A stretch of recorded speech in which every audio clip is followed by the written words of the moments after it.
Alright, ladies and gentlemen, good morning, good afternoon, good evening. It's Mike with Red Wild Gaming again. First stream with you guys as an affiliate. I finally hit my affiliate, so super happy about that.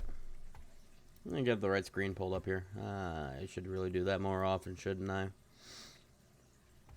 So yes, it is Flying Fridays, people. We will go ahead and do a weekly flight, at the very least, on Fridays. Also, one thing you'll notice, lower right-hand corner of the screen, you're going to see a different goal that I've got up there now. Subscriptions. Yes, subscriptions. As an affiliate now, you have the chance to subscribe to me. If you subscribe to me, you get to enjoy ad-free viewing. That is, of course, there's a difference. If you have Turbo, you also get to enjoy ad-free viewing. That being said, though, welcome into today's stream. We are flying United 3899 with service from Denver to Chicago. Planes all loaded up. I gotta load up the flight plan. It's gonna be the only thing that I need to do. I'm gonna go ahead and get everything set up on this side. Do I have any gas in the center? I don't have any gas in the center, so that's fine. Although, well, let's go ahead and get all this going here. GPS is going to be for, come on, here. And doesn't this have keyboard? It does, I think. Ah, there we go. Okay, then. The company route doesn't usually happen properly, so KDEN, KORD23, oh wait, you know what, this is a pretty short flight plan, so I could probably just input it by hand, couldn't I? Let me pull up the routing really quick. I know I probably should have done this before I went live. I do apologize to anybody who doesn't want to sit through any of this. KDEN, KORD, UAL3899 is the flight number today. We are going to be departing. We are going off Eons 8. I don't even know what my weather here is. D8 is, D8 is, call it IOTA slash KDEN. Let's see, what are we doing in real life here? Departing 8:17:25. I could leave off 8 and it'll be a straight shot out, so we're gonna go off of 8. We'll go off of 8 today for sure. Go back to the route.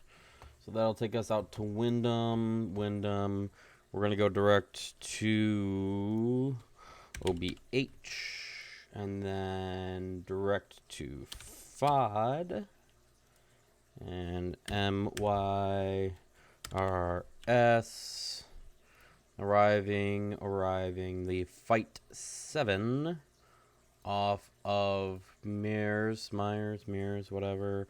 Fight 7 puts us on an eastbound. I'm sorry, a west flow. It'll put us on the west flow. So,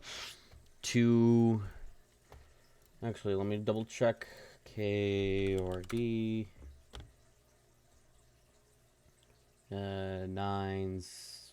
O'Hare is actually running east flow. 070 at 4. Yeah, east flow makes more sense. So, let me pull up. Let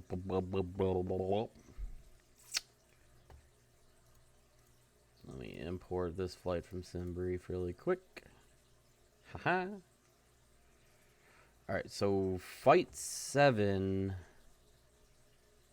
Yeah, that's not the right arrival later. I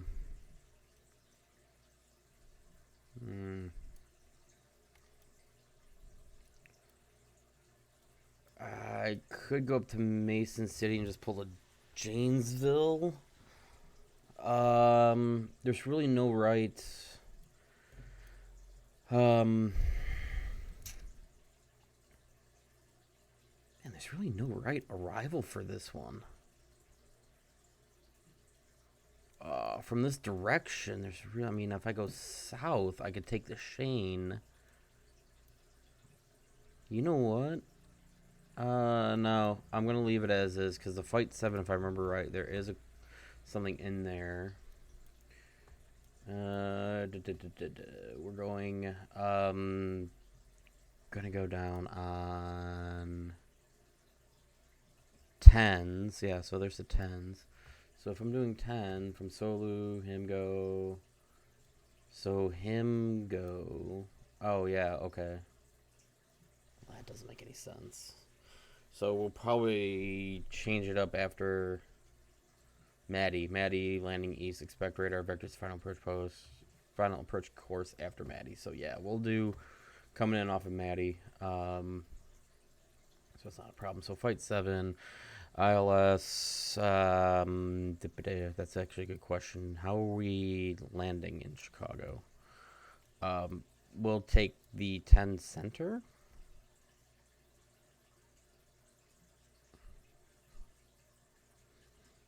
We'll take 10 center, 9 left. So we'll take 10.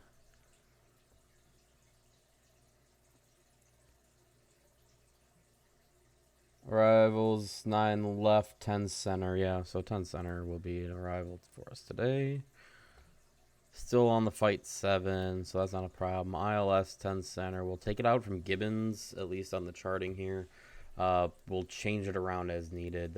We're not going to go all the way out to Gibbons because that would be kind of dumb. So Gibbons route, activate that, perf and knit. These weights are in kilos. That's right, because I loaded up in kilos.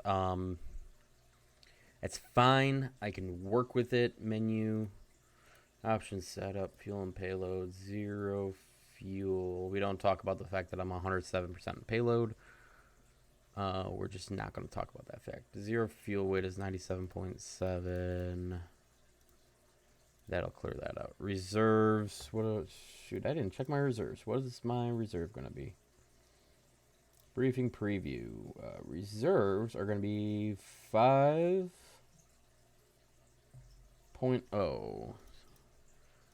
5 cruising at. We're going to do 330. Cost index is 75. Takeoffs, flaps, we are going to take it down to 15 just to get us up, hopefully a little bit faster. 24 on the CG. We're going trim 4.83. Oopsies, I didn't. Trim of 4.83 is almost 5, so we'll go about there. Close enough for government work, or so they say. We'll turn those back up. Those go on. Window heat will go on. I don't have fuel config going, so we'll chuck the crossfeed on. Oh, it's because I've got fuel in the center. We'll leave that for now. APU's on, so let me turn on the APU and the left engine. Positions on. Logos on. And then the white anti-collision. We'll leave the winglets off. I did just drop that. That was dumb. All right. So that being said, take this back up to 33,000 feet. 31 to 33. I don't know, Florida flight director. If I can actually speak today, that would be awesome. Let's tap that really quick so I get rid of that. Left engine oil pressure, right engine oil pressure makes sense considering engines aren't running. Let me cross-reference. I am good over here. Not find valid FCAD data at this position. Ugh. Okay, hold on. Let me restart rebuild. This is probably. I think I was having an issue with Denver. and GSX last time I was in, so maybe that will regenerate this airport cache really quick. If it doesn't work, then I'm gonna have to do it the old-fashioned way, which sucks, but I'll make it work. Meanwhile, I'm gonna get my charts pulled up. I'm gonna go off of 8 regardless. And then what I'm going to do is we'll get the sounds pulled up as well. I had other air traffic in the area talking in my ear, but now you guys can hear that too. Hey. Let's see what that ends up doing. We're going to key up the receive on COM 2, which is actually going to be VHF right, isn't it? Yep. Okay. So we'll have, yeah, that does make more sense, doesn't it? Okay, so we'll key everything up. Airport cache is actually regenerating decent speed. My probe heat is still off. Where's my probe heat? Did I just completely miss my probe heat?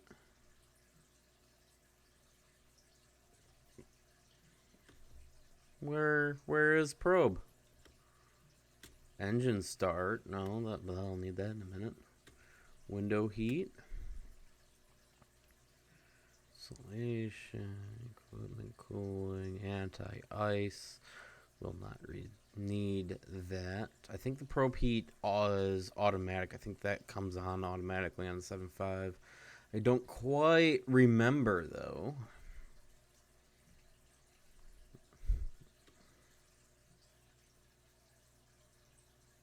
I didn't see if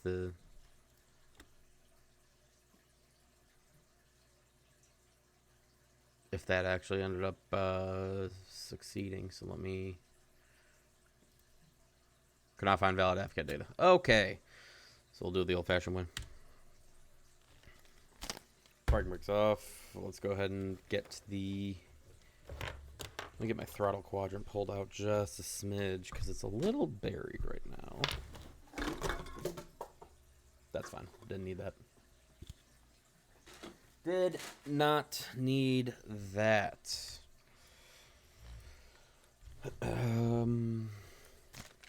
Put my pen cup. I have a cup. Literally, I have a cup full of pens. This is my pen cup. It is nothing but pens in here. And markers and a couple highlighters, which I forgot I had in there. There's also a couple pencils in there, but we don't talk about the pencils. Nobody uses pencils, really. I still like them. I like to have them just in case.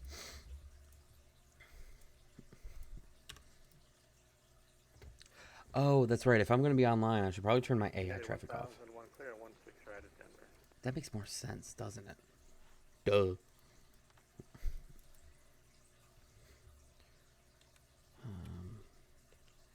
So that's... I'm just trying to remember all my controls here. Yep. Okay, so I should be good. Red beacon is on. We'll push back. Denver traffic United 3899 pushing Bravo 25. Looking for 8 departure Denver.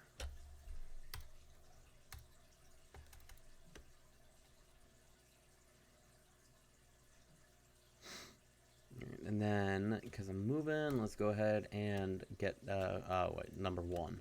I have number 1 open right now, so we'll do number 1.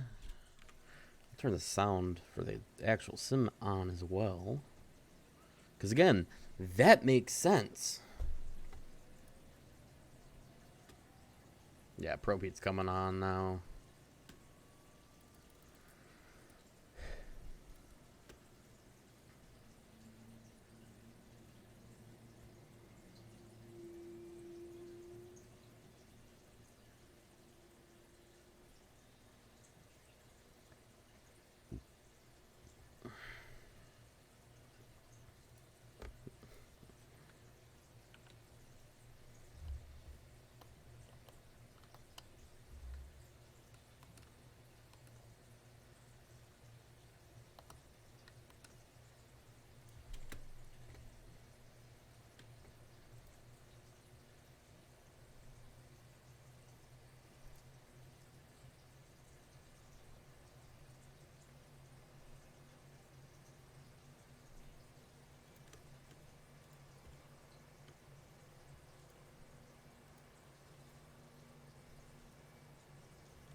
welcome back from that small ad break there. I do have 90 seconds every half an hour or so, just as everybody heads up, just to give everybody a heads up. Again, if you subscribe or you have Turbo, you do get to enjoy ad-free viewing.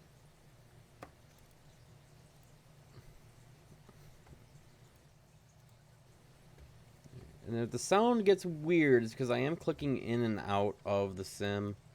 I should still have some sounds going on in the background, but it'll probably be high low on sounds. That's just because, again, of clicking in and out. Can't have all the sounds running at once, sadly. Alright. TCAS is off. Yeah, that's right. Let me turn the TCAS on. TARA. Fuel config. Yeah, we'll just put the center pumps on. It's fine. Whatever.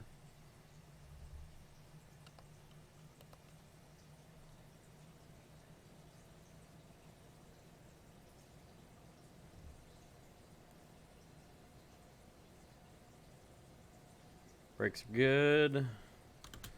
Throttle up, start to rotate on out of here. At least out of the gate area.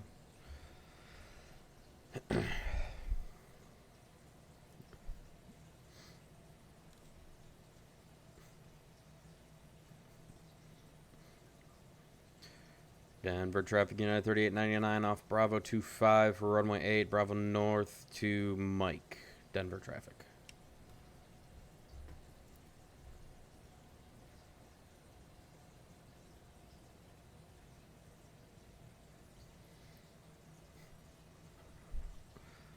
Now, if you notice my V-Pilot screen, which is going to be this guy right here, I think you guys can see my cursor. You'll notice that I have two frequencies keyed up here on receive.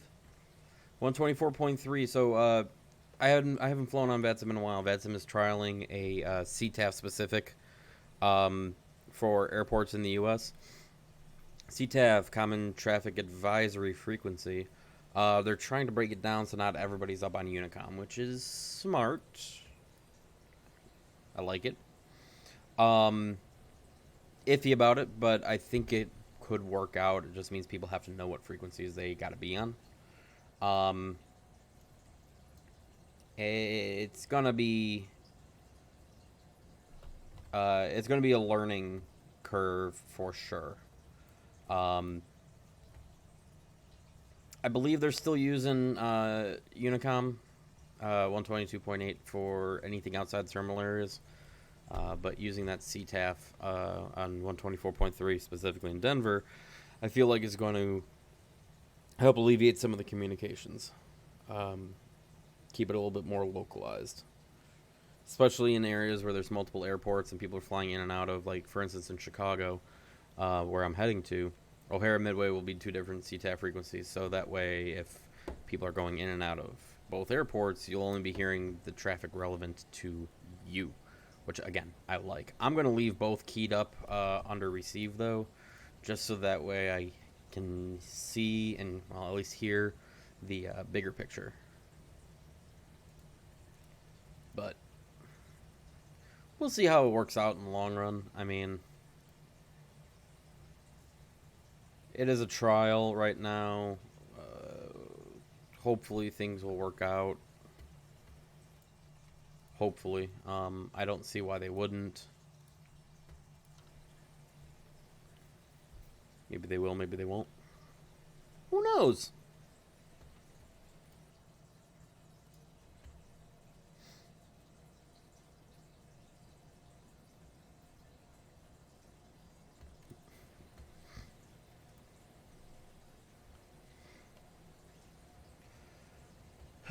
Right. I'm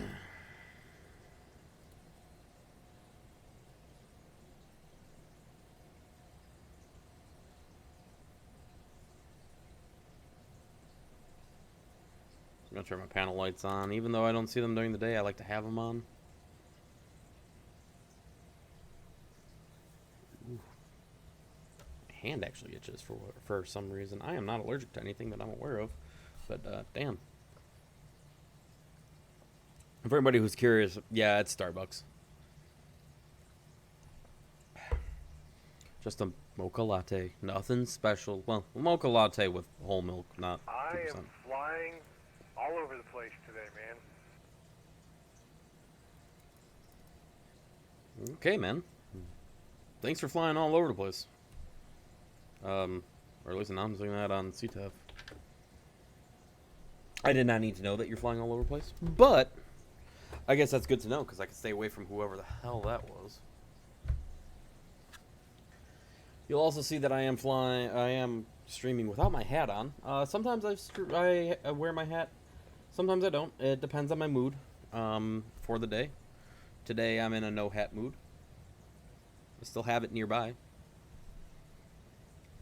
I'm going to move it, actually. I'm going to put it up there. Put it on top of my desk because I don't need it in my way, really.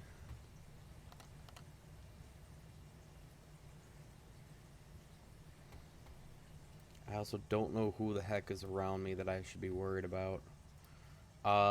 Perhaps I should pull up the map right now, the online map. There's Denver, and there's 2 behind me, not a big deal. Denver ground is online. Denver ATIS. He's not keyed up. There's an ATIS online, but he's not keyed up on ground, so I'm not worried about him. Let me keep moving then. Whatever. At this point, what is he gonna do? Tell me to stop, give me clearance, and then leave? Nah. I hope not. With my luck. Let's see. Yeah. Departing 817, left 25. So at least I'm going to the correct runway, so I don't really care.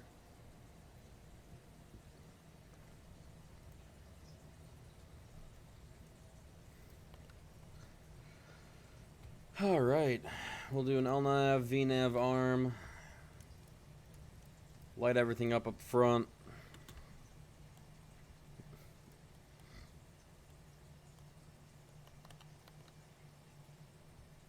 I actually didn't need the white collision lights on earlier. That might actually come back to bite me, but that's okay. Denver traffic United 3899 taking off runway 8 eastbound Denver.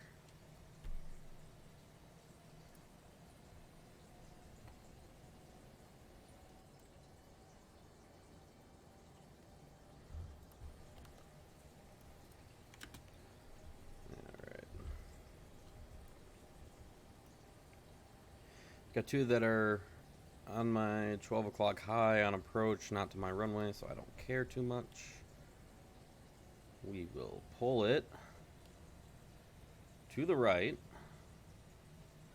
Yes. Now, no HUD does mean it's a little bit harder to line up properly, but that's okay.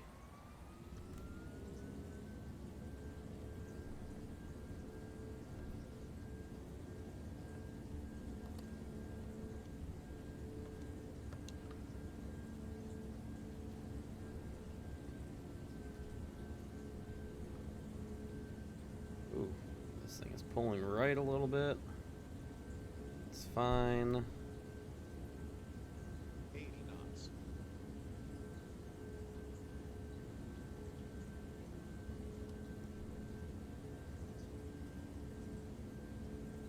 Of course, Denver ground just actually keys up. I'm already rolling, so I do not care enough.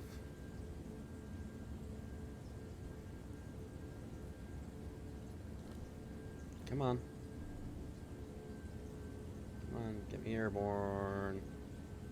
Woo! Long roll. Long takeoff roll today. It's fine. I'm airborne. We are positive rate, and we will go gear up.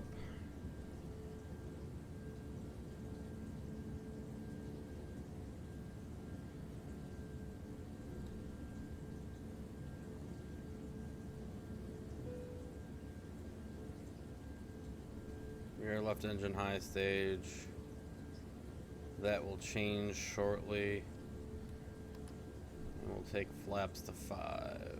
We are just hiding above that yellow bar right now on the speed tape. That's not a problem. We'll make it work.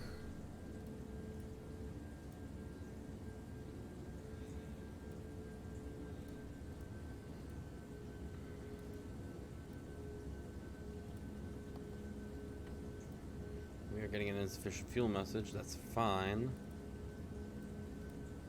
I'm not overly worried about that because we should have... Yeah, it's just 4.9. That's fine. I'm not... Like I said, I'm not too worried about that. Keep pulling those flaps up. The center fuel pumps are running dry, so we'll turn those off.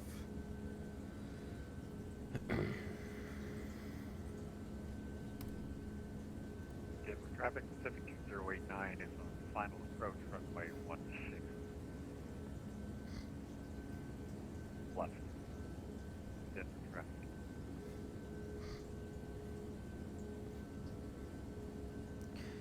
And Denver Traffic United 3899, airborne off of runway 8, heading eastbound, passing 8.2, and climbing, switching over Unicom, Denver.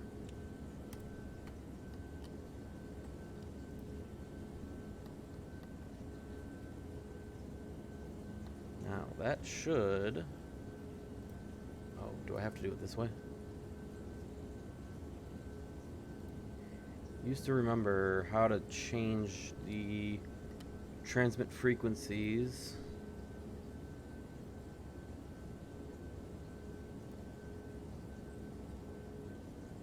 Oh, there we go. Still trying to pull my flaps up all the way. Gears up. I'm at 9,800, so I'll turn the landing lights off, taxi light off, and 10,000. Logo light will turn off, and I'll turn the APU generator off as well. In fairness, that should have been off before I took off, but that's okay. Why? Because it's not real life.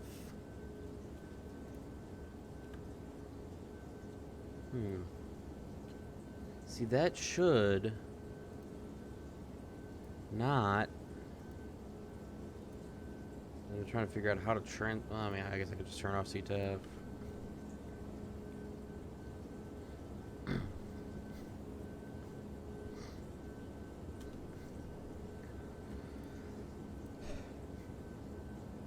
Denver area traffic, United 3899 is climbing 11.6 through, up to flight level tree 0 eastbound for Denver area. Just so anybody who's around me knows who I am and what I am and where I am. Now, looking ahead, I have no traffic in Chicago. However, there's an event in Chicago starting at 2300 Zulu. That is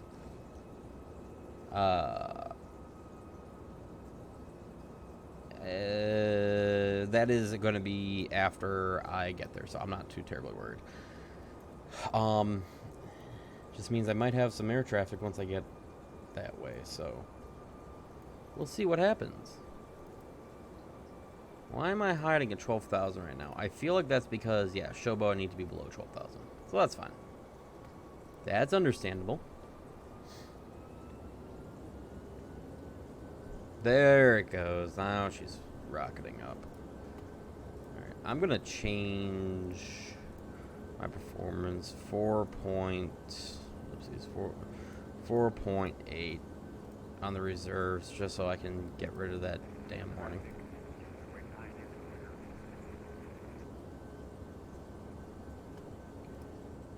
I also need to double check my audio. What is that coming up on? That is coming up on the wrong thing. I want to put that onto chat so I can actually hear that individually. Alright, so We've got no centers online. We've got pretty much no air traffic between here and there, which means we can just kind of sit and watch. I know not exactly the most thrilling thing in the world, but for right now, this is unfortunately kind of the way we have. This is the way flights work. You know, it is what it is, sadly. Here we are.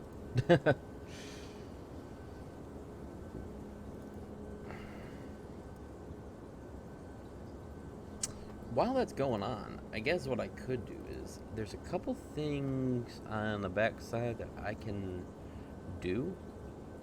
I'm gonna do that really quick. Key assignments.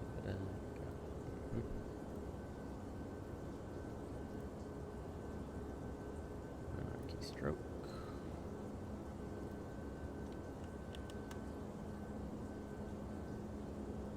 Oh, nope.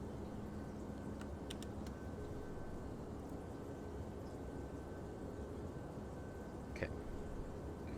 And then I want to do lighting effects, and I want to do this one, and I want to do a static color. I'm just changing a couple things on my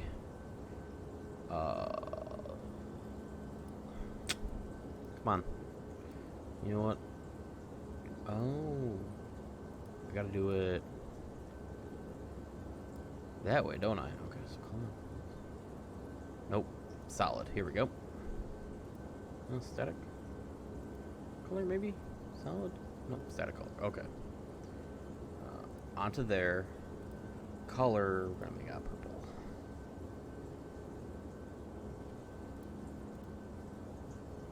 That should get through on that key.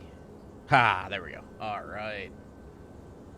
I did it! I did it! Yay! All right. The beauty of RGB sometimes, I swear to God, is annoying as shit. Oh, what's weird is I still have a low oil temp. It's not low. I mean, it's at the top of the yellow bar.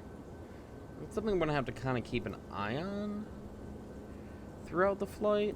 I'm not overly worried about it at this point in time, but something I want to keep that eye on. Because that might be a little bit of a problem. Let me pull up the info for Chicago really quick. 120.75. 20.75. I'm going to drop that into my primary for the CTAF once I get there. That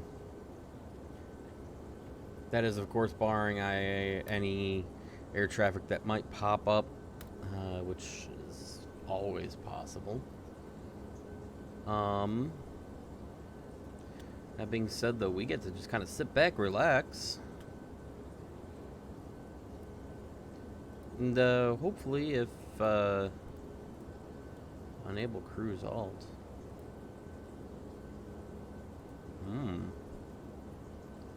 What do you mean unable cruise alt? That's a problem.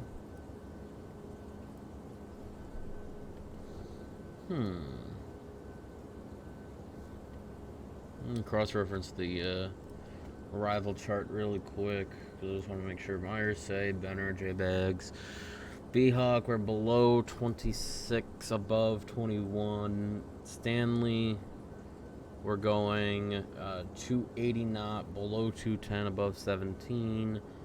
Cup, Champion, close by would be 270, below 15, above 13. Fight is going to be, that's weird.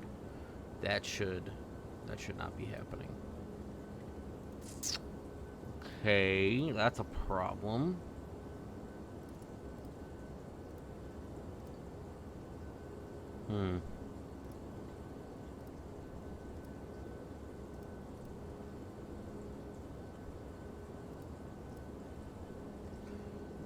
I always have issues with this plane, and it's always because of stuff like this. My VNav doesn't like to cooperate. Alright, so motor cogs, Maddie, yada yada yada. Okay. And then looking at the overall scheme of things off of Maddie due south would be like Kayla or Peepaw. What I'll do is out of Maddie, I'm gonna go direct to Kayla for now, or I think we'll do vectors to Kayla. Insufficient fuel again.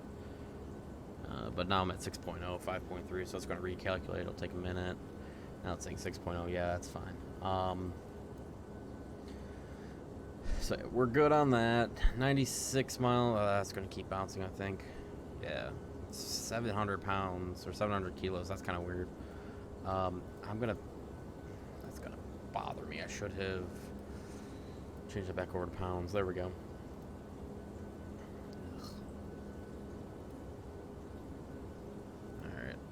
Fine.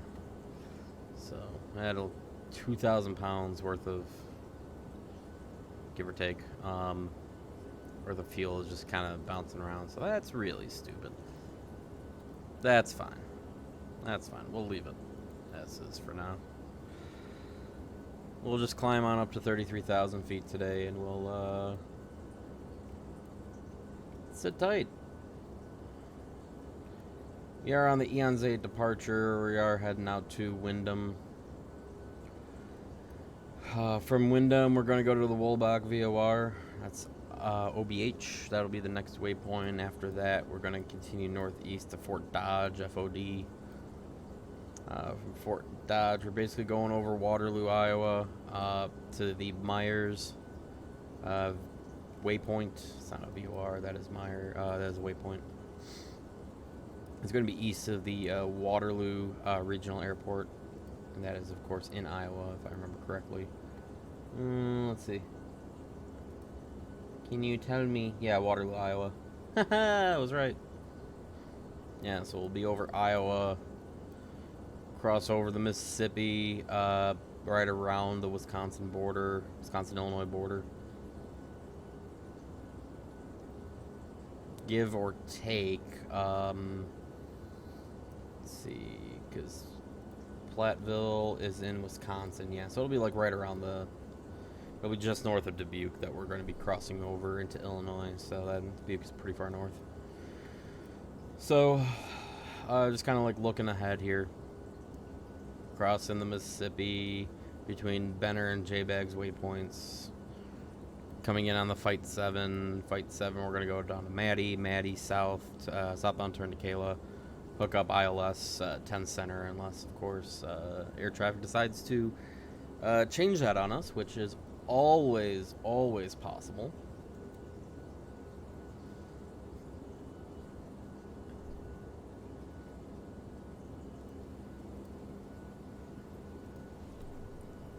Uh, 59 from Wyndham.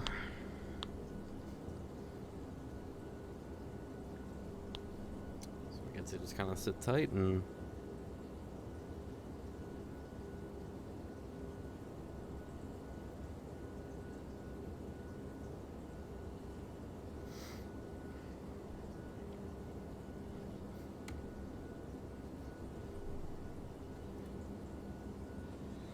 $31.8 is where we are.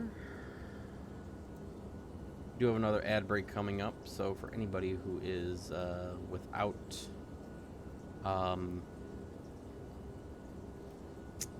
a subscription or without turbo, just as that heads up, that is on its way, about 3.5 minutes out, and you only got to sit tight for a minute and a half. Believe me, nothing will happen during that time frame. I'm not playing a high enough value game, honestly.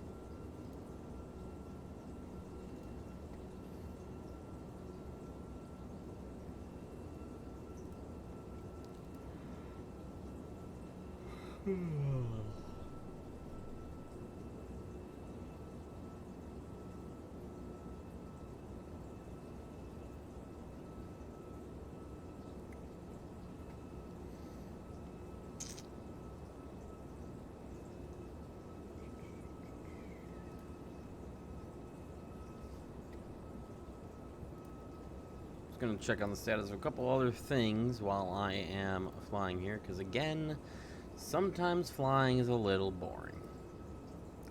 Sometimes. Other times, not so much. Today, it will be. Without too much air traffic control online, it's going to get kind of to that point. It's going to get a little boring. So I'm going to apologize initially for the lack of real entertainment, so to say.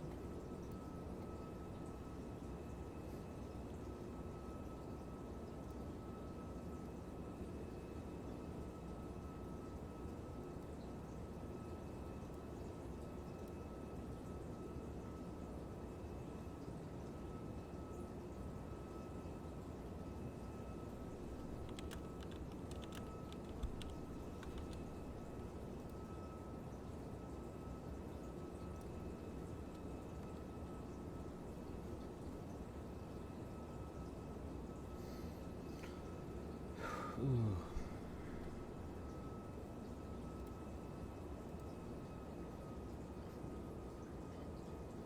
That ad break is coming in less than a minute, guys. So again, if you're not subscribed or you don't have turbo, you'll just have to sit tight for a minute and a half. I'm sorry.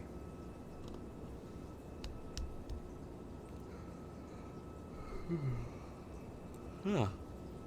I was tired today. Jeez.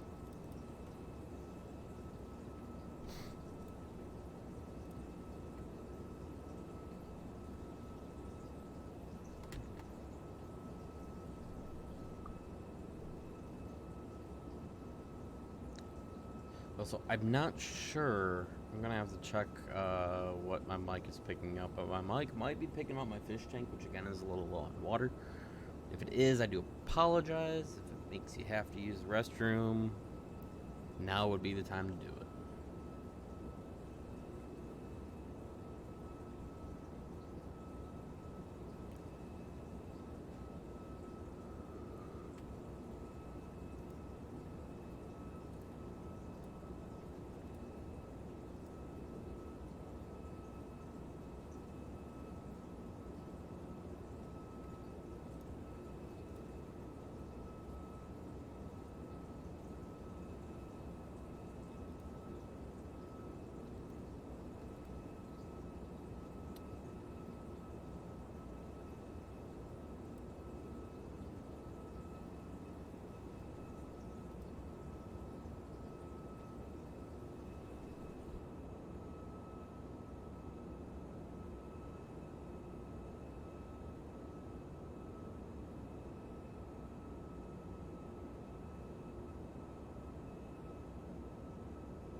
Alright. Look at that. I come back for stepping away briefly to my ad break ending. Look at that timing.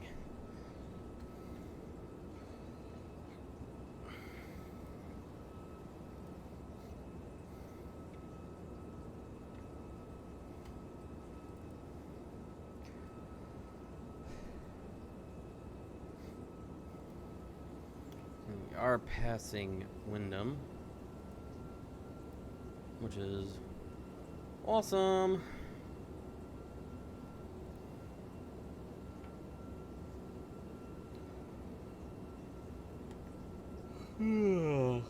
Wow, I'm sorry I am yawning, guys.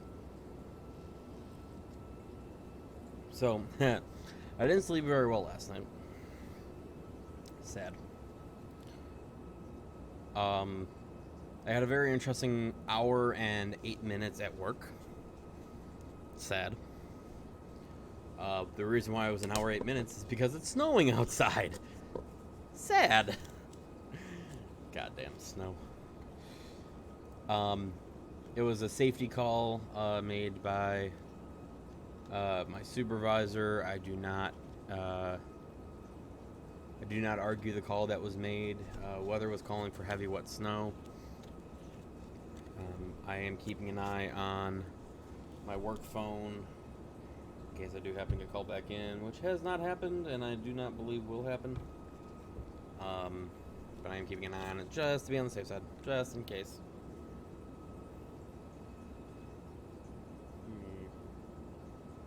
For whatever reason, I also got 3 emails from World of Warships, all the same email.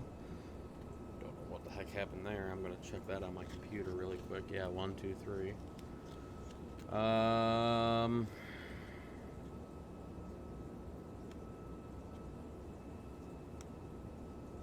Okay, weird. Very weird. No argument though. It's whatever.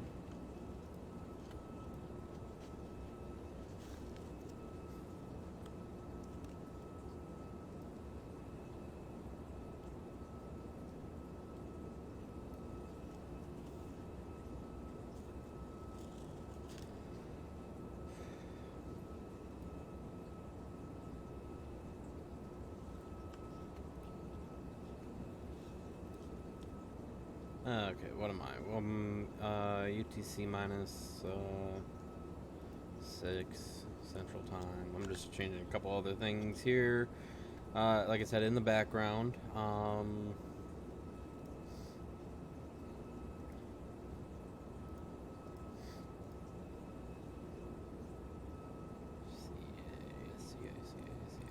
I am.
So while I've got this going, let's do some real life talk here.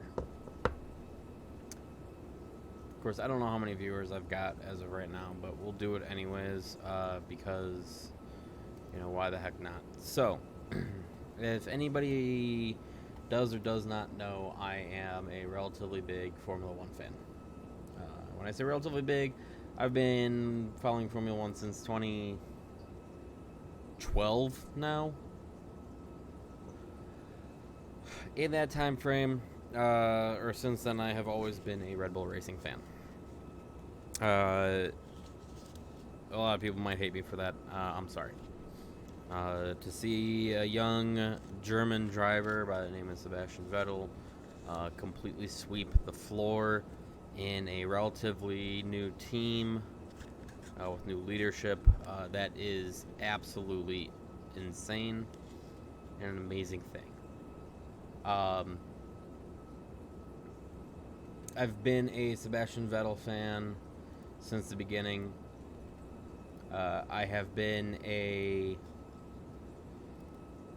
Red Bull Racing fan since the beginning. Through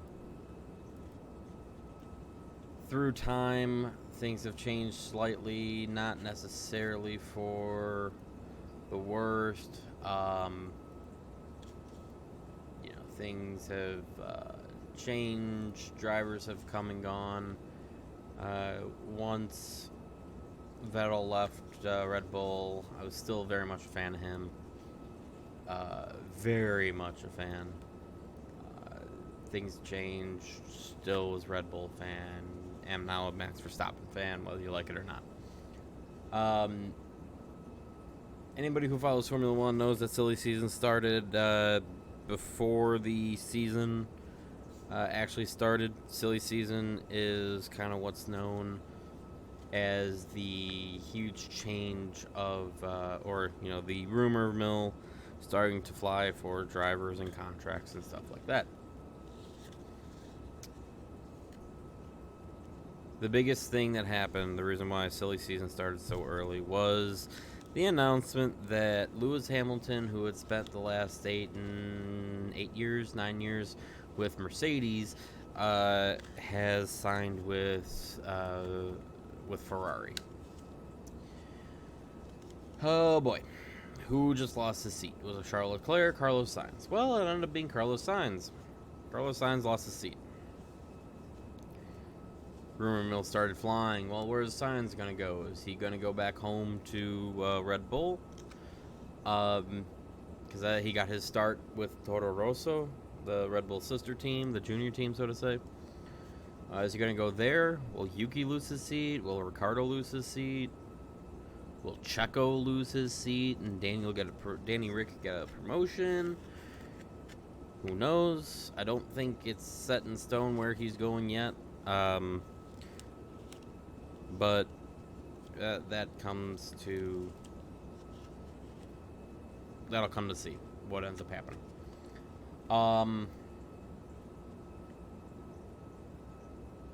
So that happened. Everybody was freaking out. Oh my god, what's going to happen now? I think things will just sit tight and watch kind of thing. I think things will work out in the long run.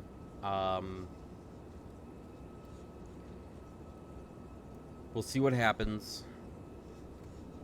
Then, oh boy, what the hell just happened to Christian Horner with these allegations? Well, he got cleared. I think a lot of people are kind of salty about that. There's been some rumors that Max might activate his out clause in his contract, because apparently Verstappen has that out clause. There's rumors that Adrian Newey, the designer for the Red Bull car, might be leaving. Helmut Marko might get fired. Christian Horner gets cleared. Helmut might get suspended. Jos Verstappen, Max's dad, is getting really deeply involved with all this. Who the hell knows what's going to end up happening? There's some rumors that Max might go to Ferrari as well. don't think that'll happen unless he activates his contract, his end of contract clause. We'll have to see what ends up happening here.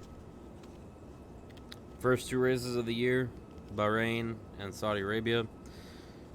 Max won, no surprise. He's quicker than fucking that car, honestly. He's extremely fast in that car. He knows how to drive it. It's like the car was made specifically for him. Checo can't keep up. The rest of the field can't keep up. So no surprise that Max is winning like crazy in his car. Through this weekend now is the Australian Grand Prix, which, if I pull up the info on that, let me just pull up the Australia stuff. There we go. So, P1, practice 1, which happened yesterday at about, I think it started around 8 o'clock Central Time, 9 p.m. Eastern, p.m. Yeah, p.m. We had the top 7 cars within a 1/10 of a second. 103 thousandths, 0.103 seconds of the leader. Shockingly, Lando Norris from McLaren was number 1 on the grid.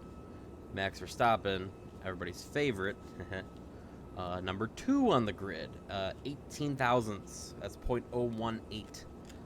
18 thousandths of a second off from Lando. George Russell, within practice 1, came in 3rd. He was 33 thousandths of a second off, 0.033. And then Charles Leclerc in the Ferrari, 35 thousandths, 0.035. Now, when you're looking at it, at the speeds that they're going, 200 kilometers an hour, give or take, 0.03 of a second is a matter of inches. I mean, let me do some math and converting here, because it really is ridiculous. I mean, 200-ish kilometers an hour is 120. Well, actually, it might be faster than that. What was the I don't have. Where can I find that info? I'm going to need to actually pull something up really quick.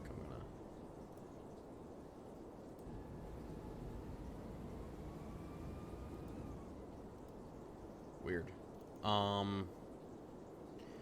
had to pull up another program here to get me the information that I want and need. If it'll open, come on. You can do it. There it goes. Oh, there's an update. Of course there's an update.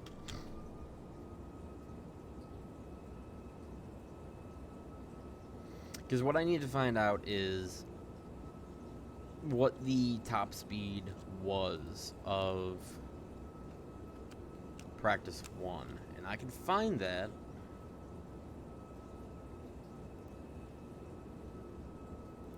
Ugh. Every time. I swear to God, every time there's an update that signs me out. There it goes. So documents, and we're going down to P1 classification, practice 1 classification, and we have, you don't have, oh, here we go. So 240, let's call it 241 kilometers an hour. So 241 is 149.7 miles an hour. Okay. Not too bad. Now think about it this way. At 100, let's call it 150 miles an hour. Distance equals rate times time, right? So you're talking distance equals rate, we'll call it that It's a 150 speed. 241. Yeah, 150. So 150 times 0.018. Let's just call it the 18,000s. Is 2.7 feet.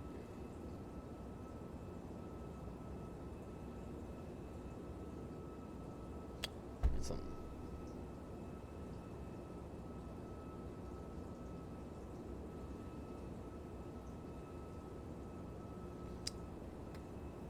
it sounds right. I think that's right.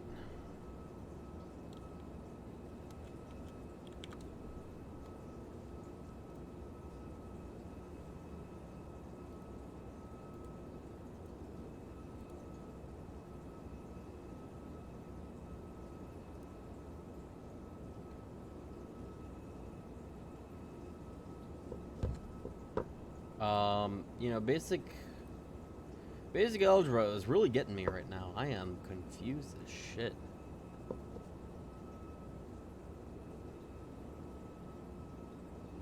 Salt Lake Center's online. Am I in Salt Lake airspace? No, I'm not in Salt Lake airspace. I have migrated over into Mini Center. Okay. Well, that's good. That I've migrated to Mini. Sorry, I just needed to make sure.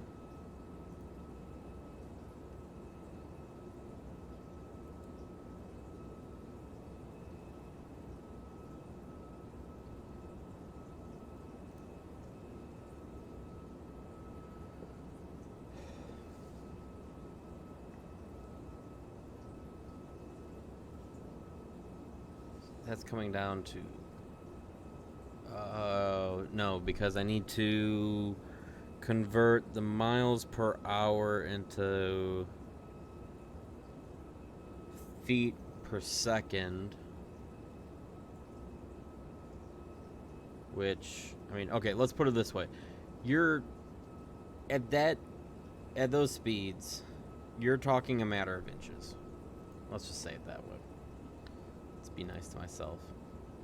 You're talking a matter of inches between the cars. I have no idea who tried to call me. I do not care. I do not even recognize that area code. Thank God they didn't. Thank God I didn't answer. So, you're talking a matter of inches between the cars, and you're talking the top 7 cars were within inches of each other. That's ridiculous. Practice 2, things got even more weird. Because there was a 3/10, almost 4/10 of a second gap between Charles Leclerc and the Ferrari to Max Verstappen and the Red Bull. That's scary for me because I have a feeling Ferrari actually knows what they're doing this year. Now the question is, are they still employing Clown College when it comes to their strategy team? We'll find out. However, one thing of note as well is in P2, Alex Albon of Williams trashed his car. The car cannot be repaired in time for the race. Logan Sargent, our American on the grid this year, is giving up his seat this week so Alex Albon can race. Interesting, right? Yeah, we'll have to see what ends up happening with that. I have a feeling Sargent's probably not going to be too overly happy about it.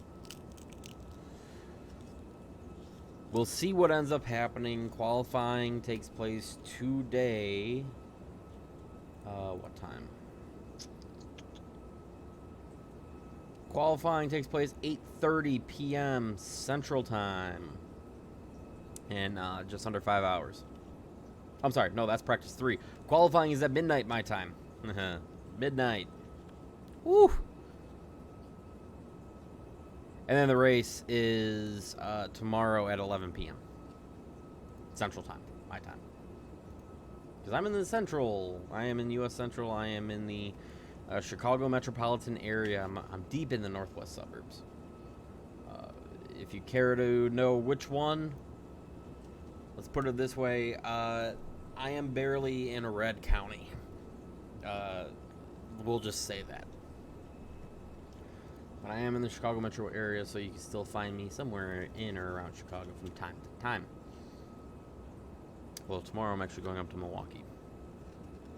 I have business that I need to deal with up in Milwaukee, so. Regardless, we've got a great start to this year for Formula One. Great start. By the end of the season, are we gonna know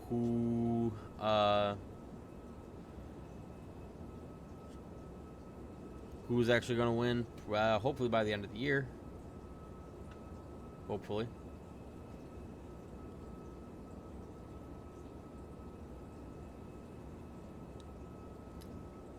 Just looking over some other documents because it's kind of interesting.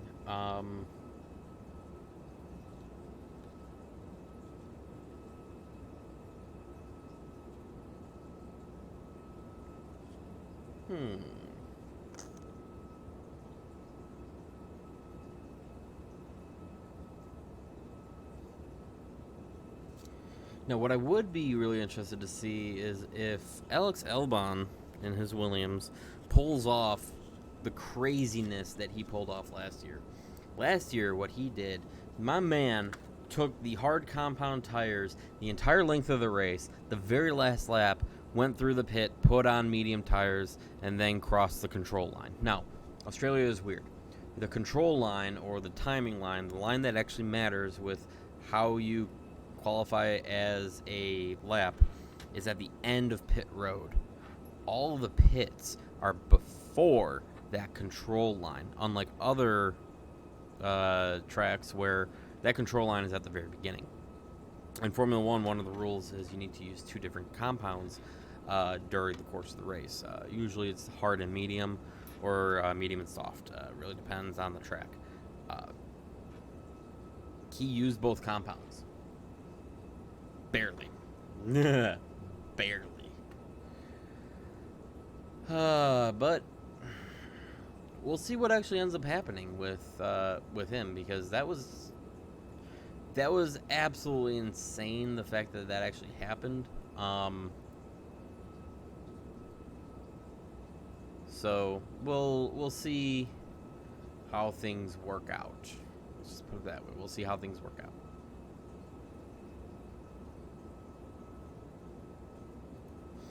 So we got 2024 season in full swing. We'll see how things work out. I will see if there's maybe any way that I'd be able to do a stream of that. I don't know if I'll be able to. Formula One is usually pretty strict about people rebroadcasting their stuff, so I'm not going to promise anything. I'll see if maybe I can find some sort of workaround, but I don't think I will, so don't get too excited. Don't get too excited. Also, apparently we passed that last waypoint. We are on our way to Fort Dodge. Fort Dodge. And as a heads up, we do have an ad break starting in just under 4 minutes, so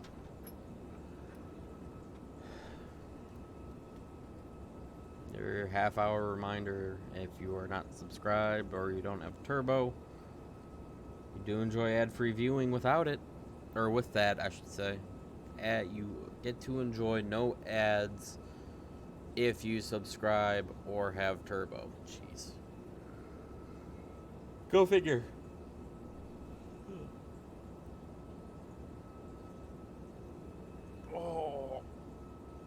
Oh, that was actually a good back crack. I was not expecting to crack my back there, but I did.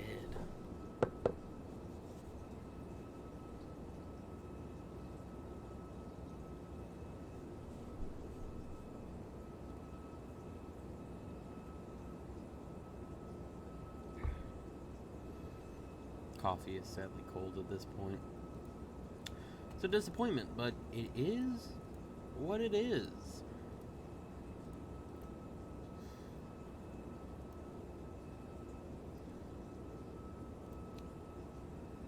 Otherwise,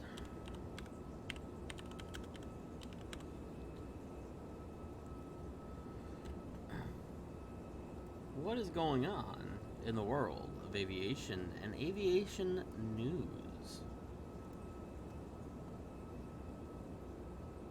Embraer is seeing very strong growth, specifically related to their business jets. Despite supply chain issues, the OEM delivered the most business jets in the past 7 years. That's actually absolutely awesome. I do like the Embraer jets. They are actually really nice, except for the Phenoms. The Phenoms are kind of stupid, but I can only speak about those from a ground handling standpoint.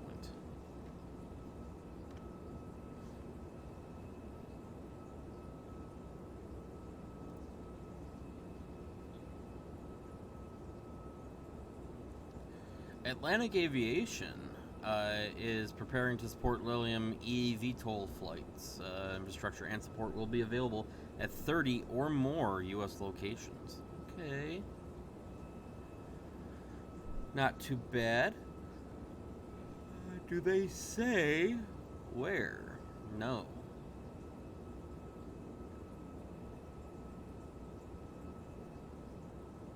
Not yet. I'm sure that'll change at some point in the near future. Signature Aviation also apparently unveils new branding. Not sure if I like it. Looking at it right now, I'm not too sure if I like it. But, oh, it's going from Signature Flight Support. They're dropping that to Signature Aviation. It'll be the same place, just a different name, different branding.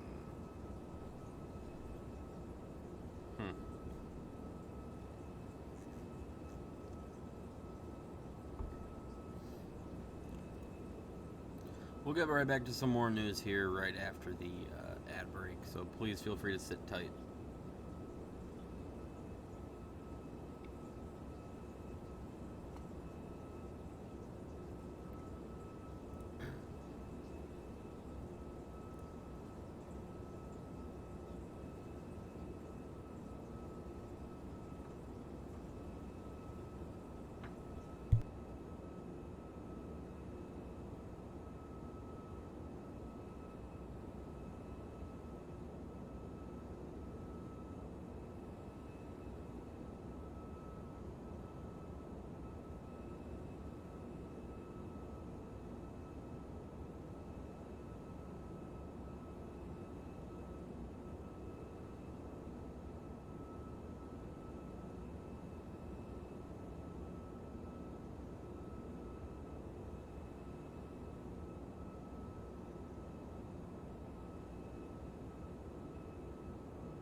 Welcome back from the ad break. A little bit more about, in the aviation news. Apparently, Boeing is serious about buying Spirit Aero and is cutting financial expectations.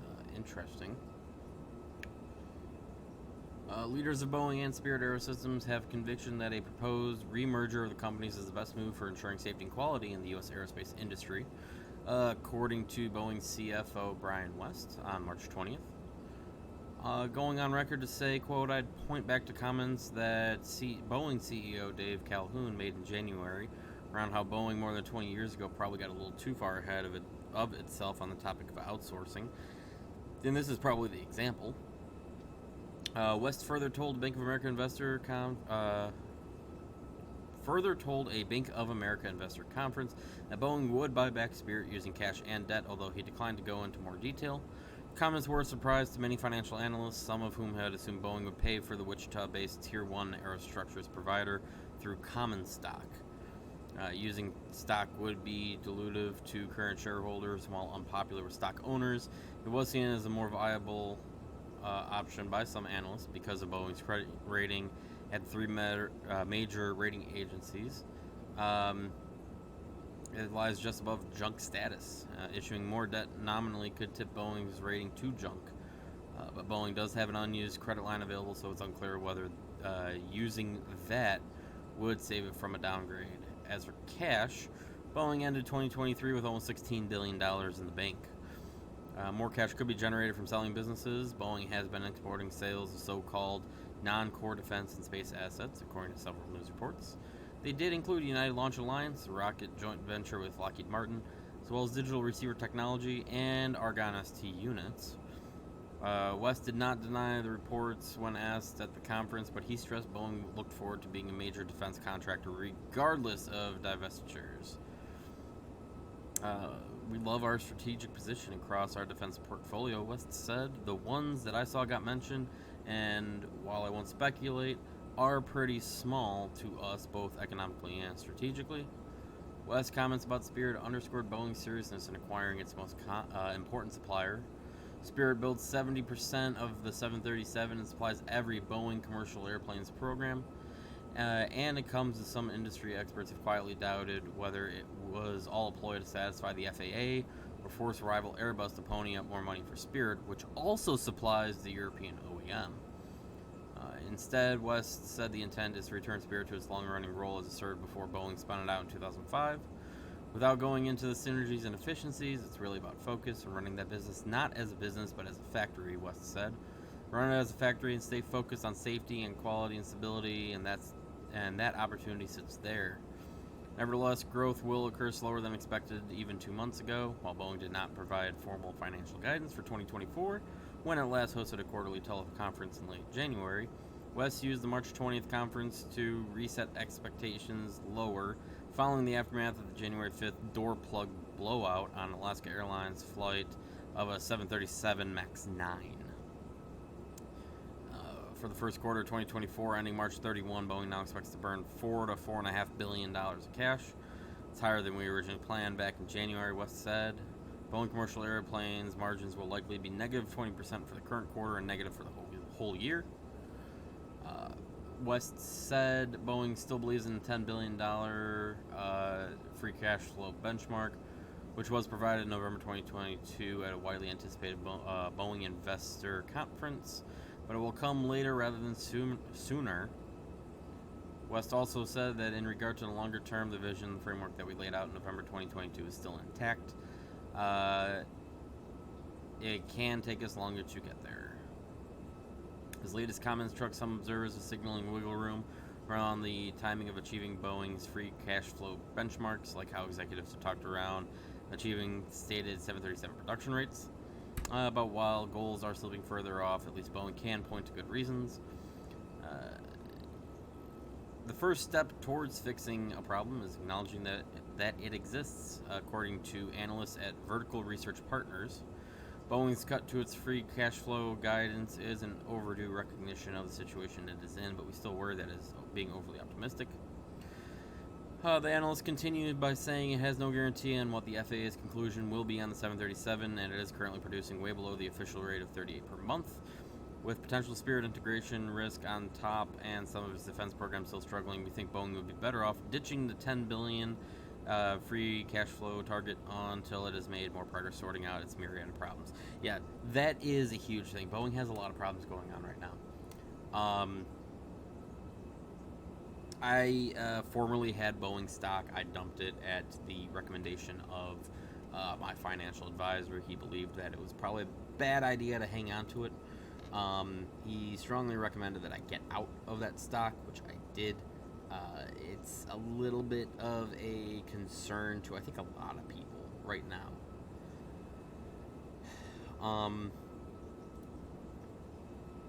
Otherwise, it looks like March 2024 fuel prices are declining.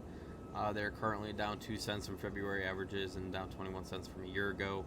The national average for a gallon of Jet A in March was at $6.96 a gallon. Now, you want to complain that your regular gas for your car is high? Yeah, jet fuel is pretty expensive. The largest monthly price increase was in the central region. Prices up 7 cents from February. The largest monthly decrease, meanwhile, was in the western Pacific region, where fuel prices declined 19 cents compared to February. Although the region was also the most expensive in the U.S., with fuel prices averaging $7.63 a gallon. Least expensive region was Central, with prices averaging $6.12 a gallon.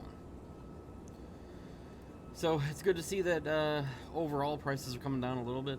It should mean hopefully some slightly cheaper flights for people if they want to go places. Of course, we don't actually know that just as of yet, but you know, there's only one way to find out going forward.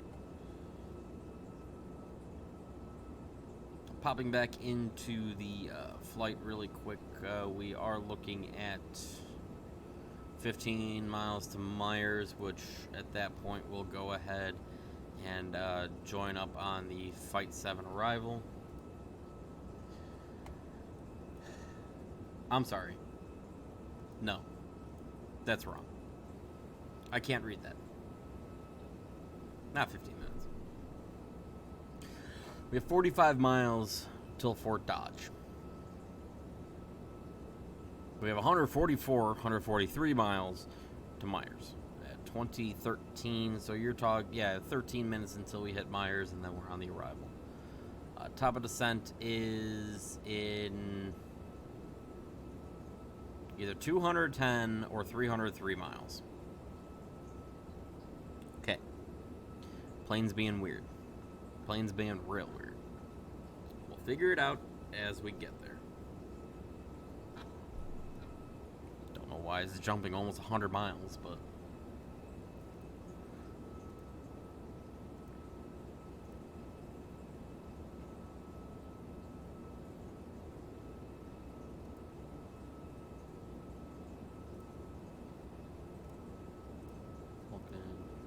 Kirk. Yeah, see, I want to go Maddie, then Vectors. So, I'm going to go Maddie to Kayla. Execute. That should help alleviate. Yeah, so that all that information fixed itself now. So that's good.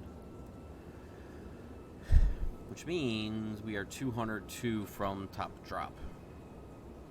That's at 2021 Zulu, so that's in about 20 minutes. We will start descending into Chicago.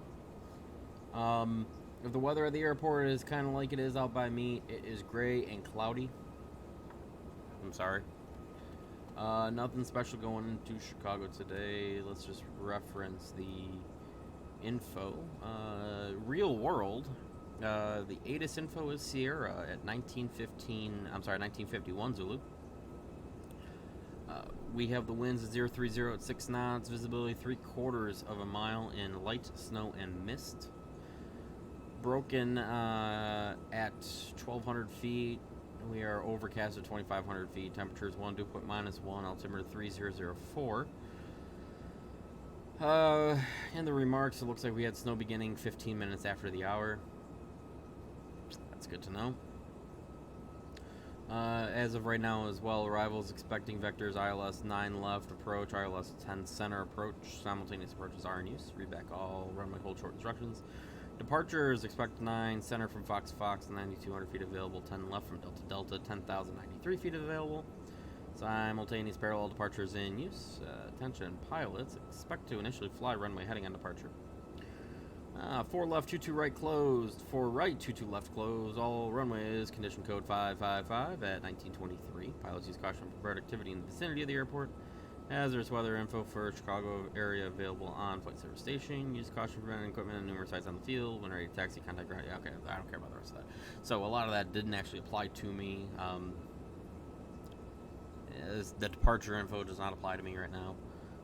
Condition codes, that 555, just because it's snowing out, it gives vital information for pilots as to which way they're going to be, or how their braking action is going to be. So 555, real world, that means good. Everything's good. It's probably just going to be a wet runway, but good braking on the runways today. So that's a positive, huge positive.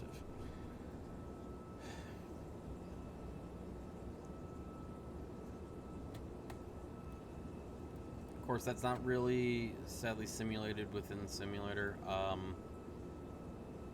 Kind of wish it was. Are there add-ons to do that? Yeah, more than likely. Am I going to go out and seek those add-ons? No, not right now. That's not something that I'm looking to do for the time being. Not for the time being.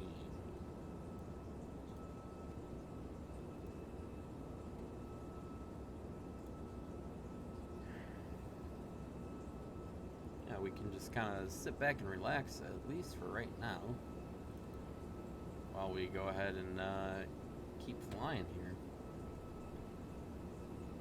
Still no air traffic control online, nothing to worry about here. When it comes to that,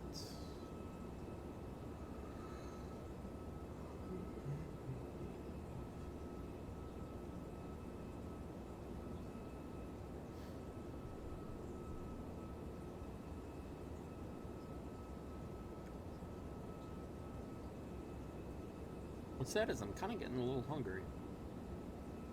It's 3 o'clock my time. I might consider.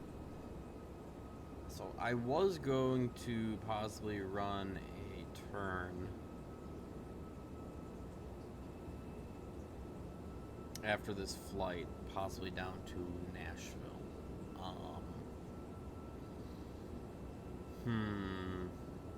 I wonder if I might change my plans a little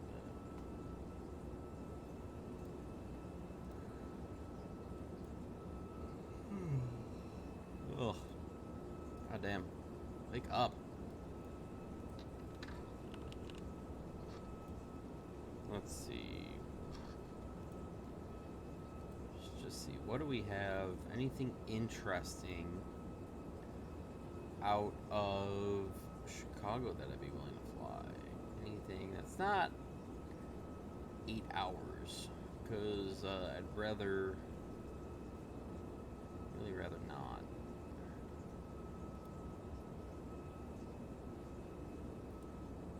Might sound fun.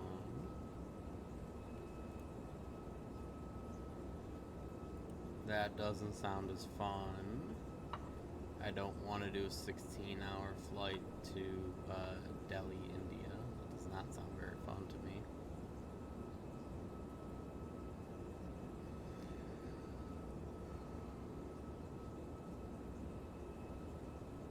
Nor does a almost 9-hour flight to Vienna.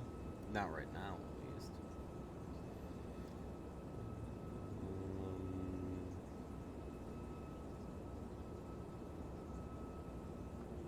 Taipei does not sound very fun right now. Warsaw does not. Europe just does not sound fun.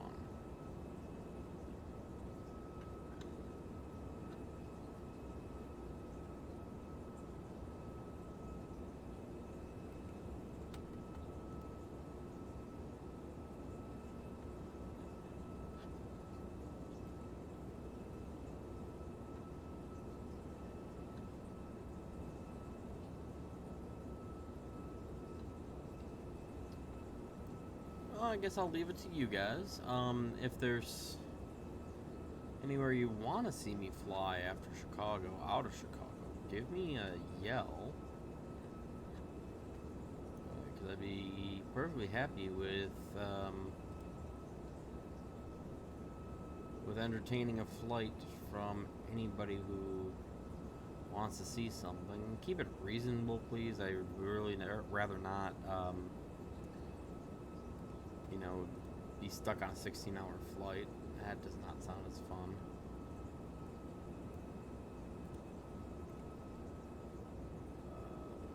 What I am trying to see too is if there's any stranded planes that could possibly get a ride back to home, which that one looks like it might. I could possibly do a turn, take a 777 back out to Denver. That might have a bonus on it.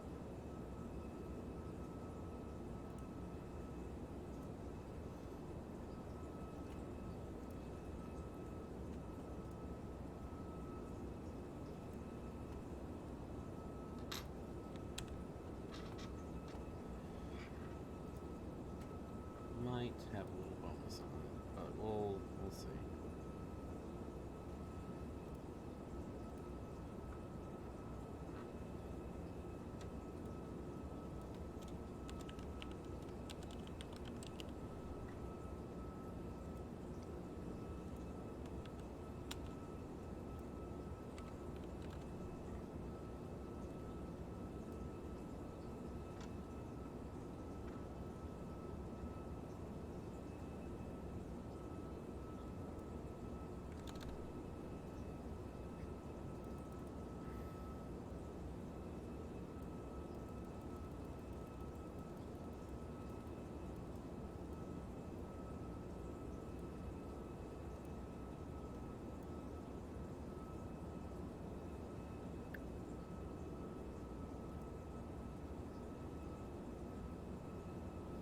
What I think I'm going to try as well is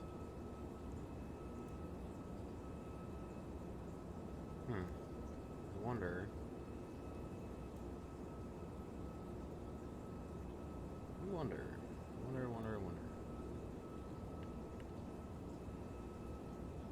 forgive me in the background here, guys. I'm just getting a couple things tried here.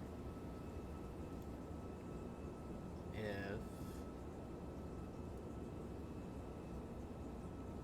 I do that, I want to take a look at this really quick. I want to see what this looks like. I'm just changing the bar at the top. Nothing to be alarmed about. Just trying this because I've never actually looked at this. This is I am flying with Star Alliance Virtual. I've never actually used their streaming tools, so I'm not sure what that all looks like.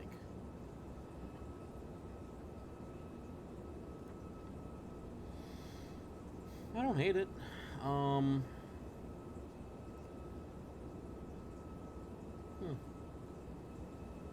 Might actually keep that for right now. Yeah, let's do a couple flights with that. We'll see how that works out. Because Volanta sometimes angers me. Or it gets angry, I should say.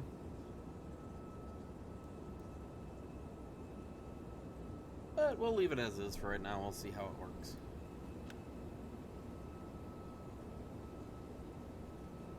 Nothing up top I need to worry about. No lights.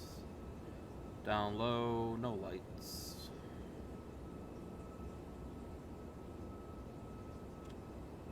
.44 from Myers. Still at 33,000 feet. Plane hasn't gone anywhere, so that's always positive. Well, I mean, it's going places, just not anywhere that I don't want it to go. Still a positive.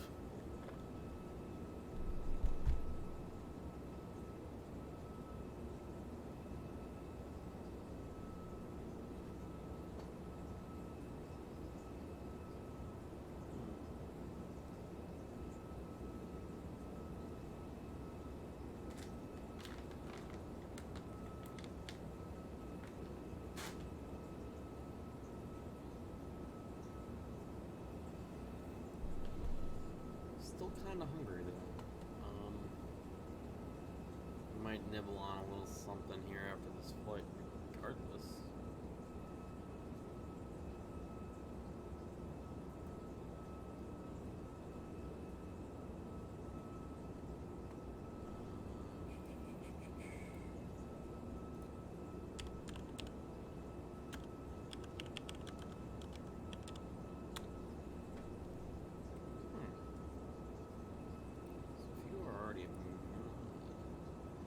Trying to fix something in the back end, which is not wanting to be fixed. Gotta love it from time to time.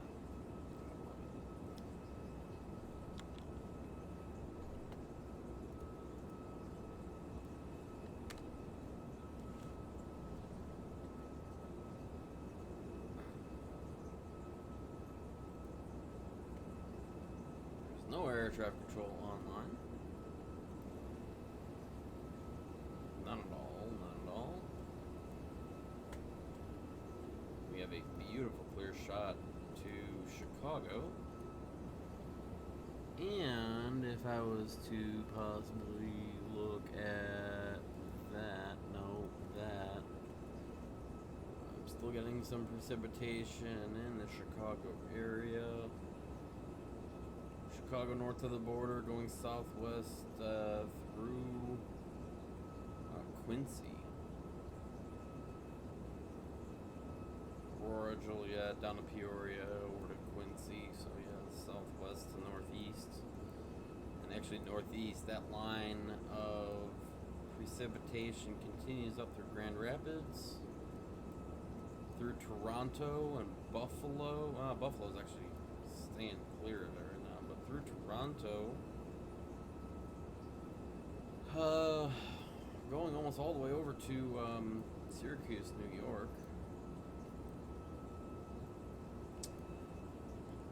What a system. Far southwest corner is almost Columbia, Missouri, so definitely just an interesting one. Southeast, we've got precip from Dallas almost all the way out to, I don't know, all the way out through to Myrtle Beach, and Greenville, North Carolina, Beaufort.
Passing Myers now, so we are officially on the Fight 7.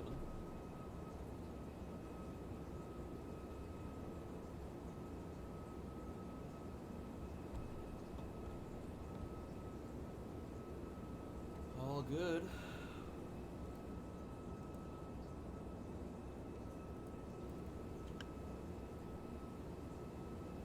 Definitely see the cloud covers poking up now, so that's a moderate disappointment, but could be worse. flying into a thunderstorm. Thankfully, we're not. That would be no bueno. That would be no fun.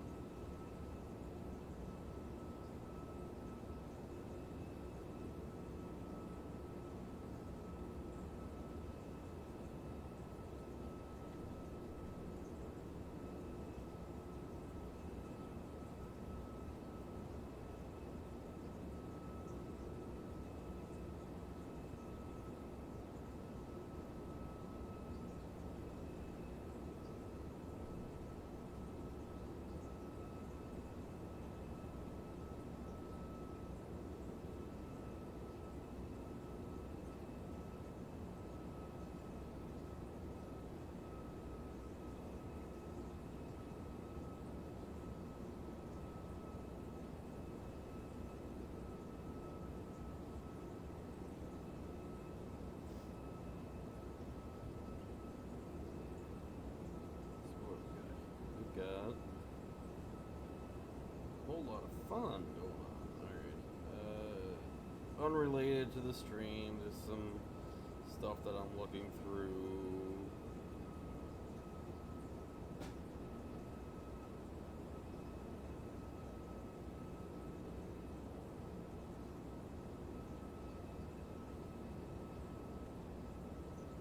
Nothing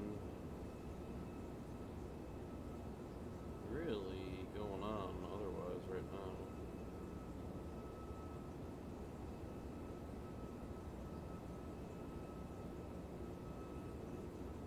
Got over here, nothing special. Over here, nothing special. Could I be looking this up on my computer instead of my phone? Absolutely.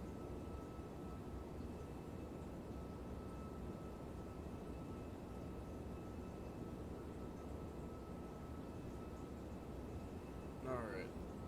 37 from top drop. And we have an ad in just under 30 seconds. So we'll be back after that ad. Until that comes back, I'm actually going to step away from the computer for a hot minute.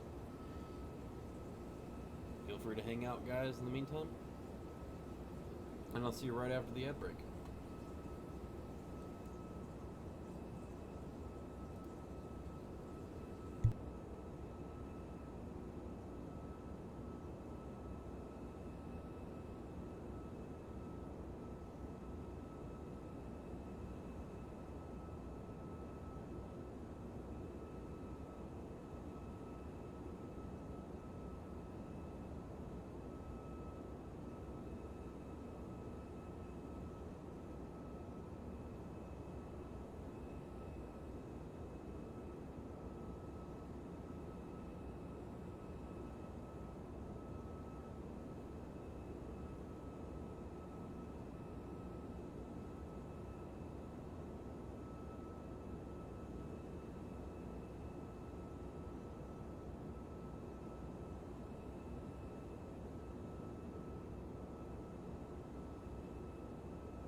I am back. As are we, as are you guys. We are hitting our top drop here, so we are descending through. Currently 31,800. I have the MCP set to 5,000 for now.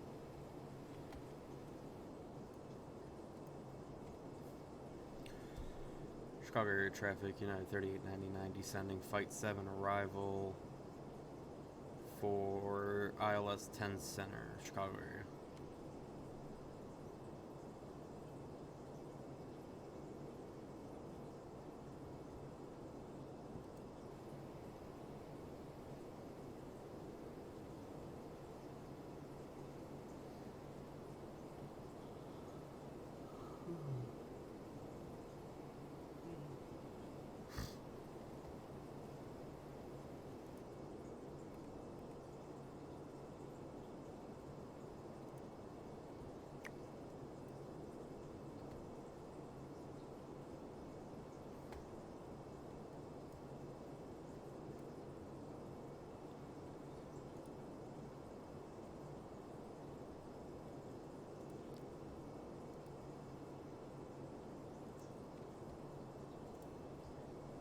You know, I wonder if this might actually be doing it. Hold on a second.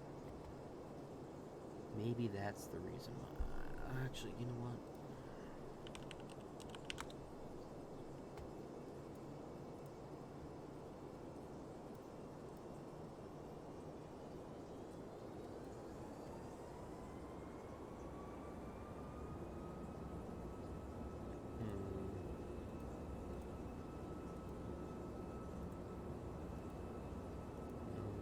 No.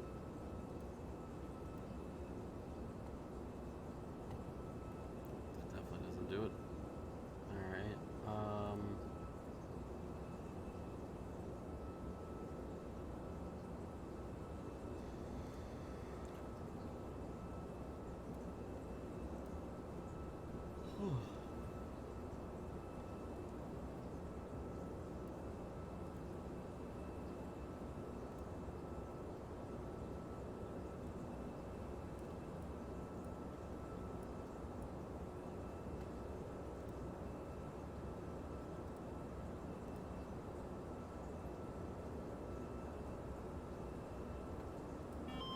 Yeah, this is what I don't understand at times. Why? Why did my speed control turn off?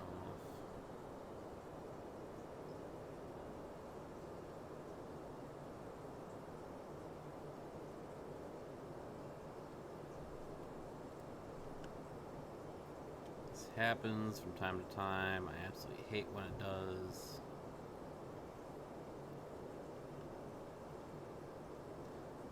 Trying to chop and drop on a 757 is not exactly the easiest thing in the world, so it's kind of annoying.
So speed back on, stick it back on the VNav. So for whatever reason, my auto throttle just decided to give up on life. That's fine. Crossing B-Hawk, coming up on Stanley. Once I make that turn on Maddie, I'll switch over to the C to F.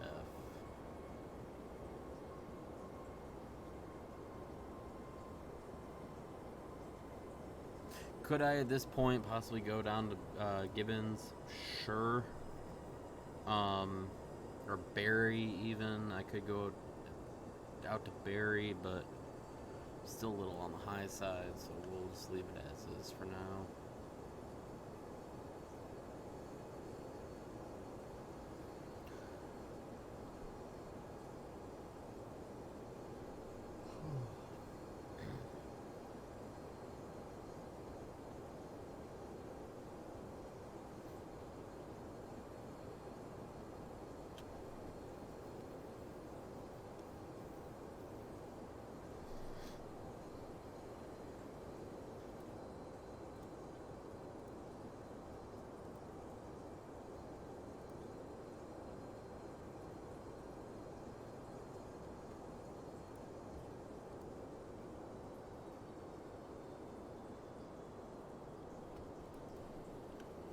FMC messages, of course, going to be a drag required. I already have the speed brakes out. I'm going to leave them out for right now.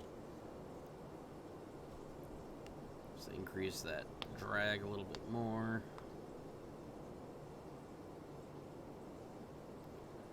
7.5, you can't really chop and drop. I mean, going to the outside, you'll see that my speed brakes are doing just enough to break up some of that lift, where they're really doing the bare minimum. Also, it looks like none of my lights are on because they're actually placed in the wrong spot. Believe me, they are on. You can see them at night, and that's all that matters. So this is a very broken plane when it comes to something like that. As you can see, the lights are on here, but it's just whatever.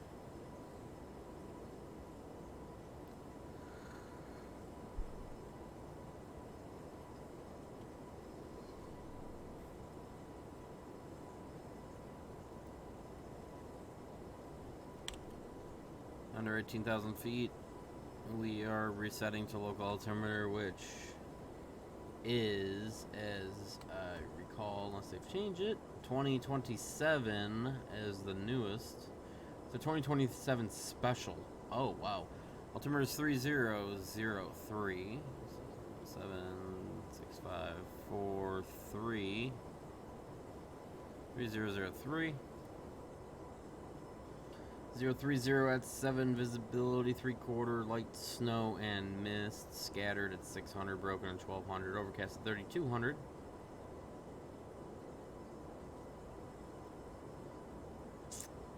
We're still looking at 9 left, 10 center. 9 left is going to be way too short for a 753. 10 center is going to be the long runway. That's the one that I'm going to want to use. I'm going to pull up my charts again. I'm going to cross-reference localizer.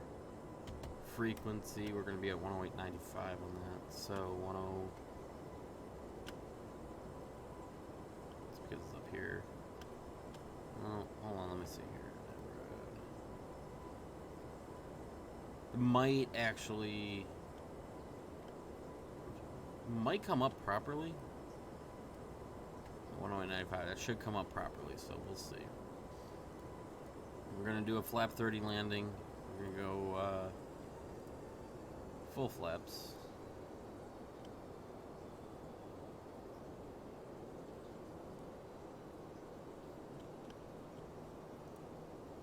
Zoom in a little bit on the ADI here. We're going to shoot this as a Cat 2. Here's our DH is going to be 100.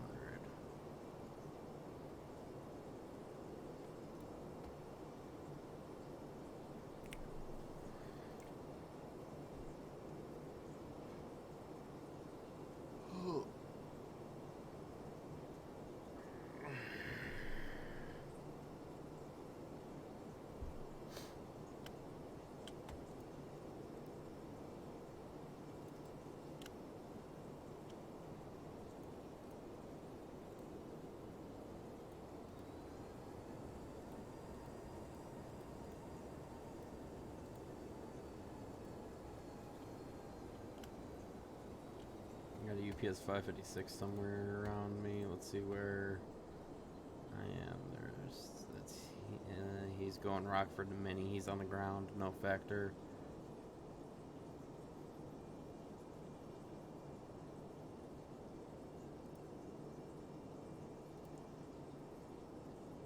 Nobody on the ground that's a factor for O'Hare. Nobody in the air inbound, that's a factor before me. Got an American A320 coming in from Newark that will land probably shortly after me. We've got Tower online at O'Hare now. Let's pull the Chicago ATIS. We are looking at 10 center, 9 center. Okay, so they're saying 10 center, 9 center. That's fine. I'm going to go in for 10 center. I prefer 10 center, honestly. But if I set myself up for it, he ain't going to be able to tell me much.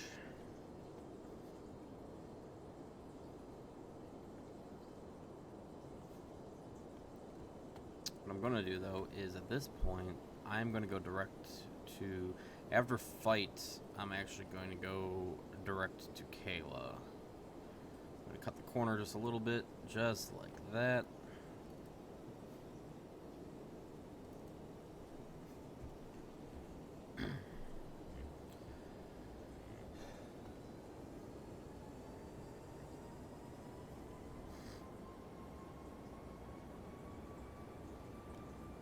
Chicago Traffic United 3899 is leaving fight direct to Kayla, ILS 10 center, Chicago.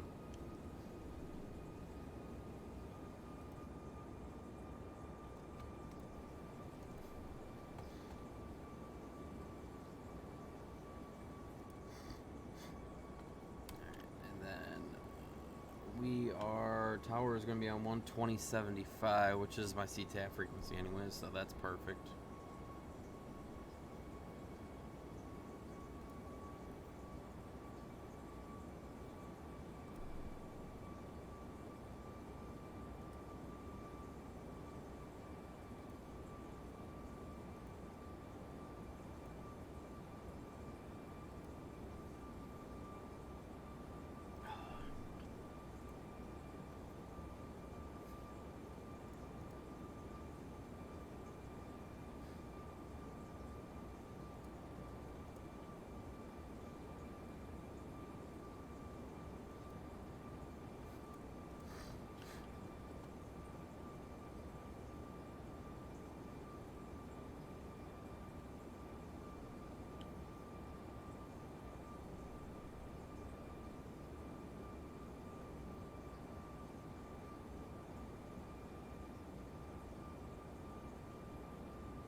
Once I do get into O'Hare, so yeah, O'Hare's showing low IFR right now, so we'll try to shoot the approach. We'll see what happens.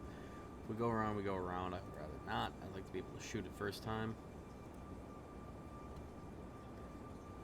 Ideally, I'd like to be able to shoot it first time.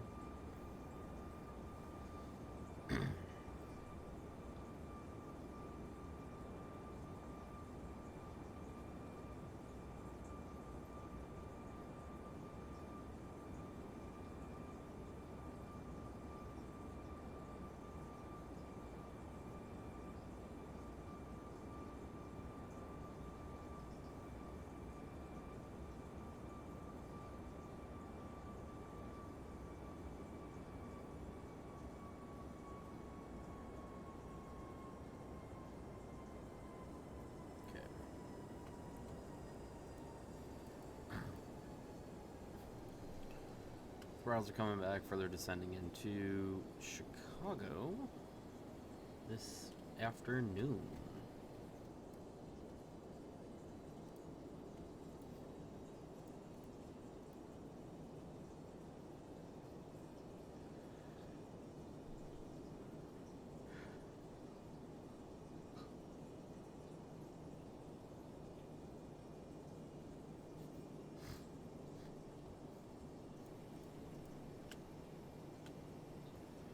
bumping 10,000 feet, so we'll go ahead and throw all the forward lights on, along with the logo lights. Get that going. 10,000 feet.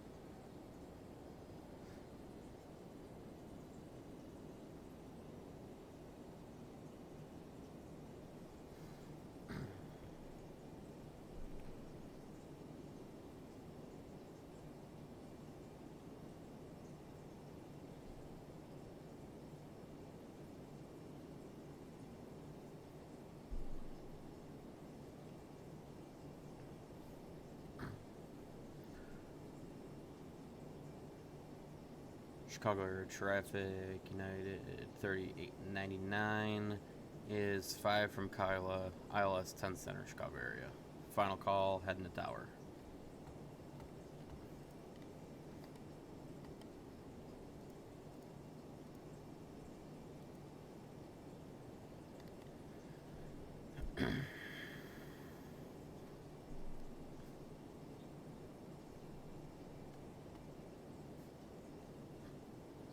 Call up tower here in just a second once we turn on to final. As we start that turn, we'll go ahead and call up tower. What am I doing on my speed? I can go ahead and start throwing out some flaps, couldn't I? Go ahead and throw flaps 1.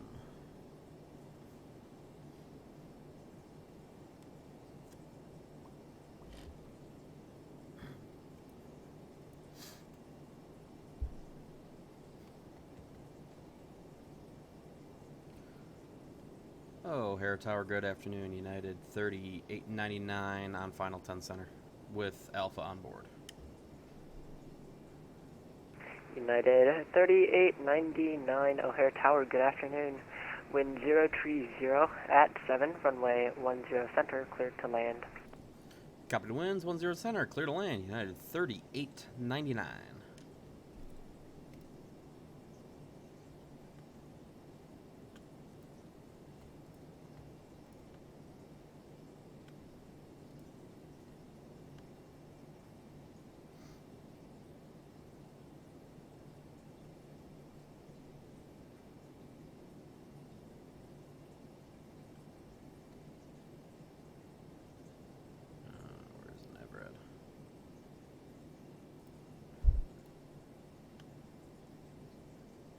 Yeah, 195, there it is, okay.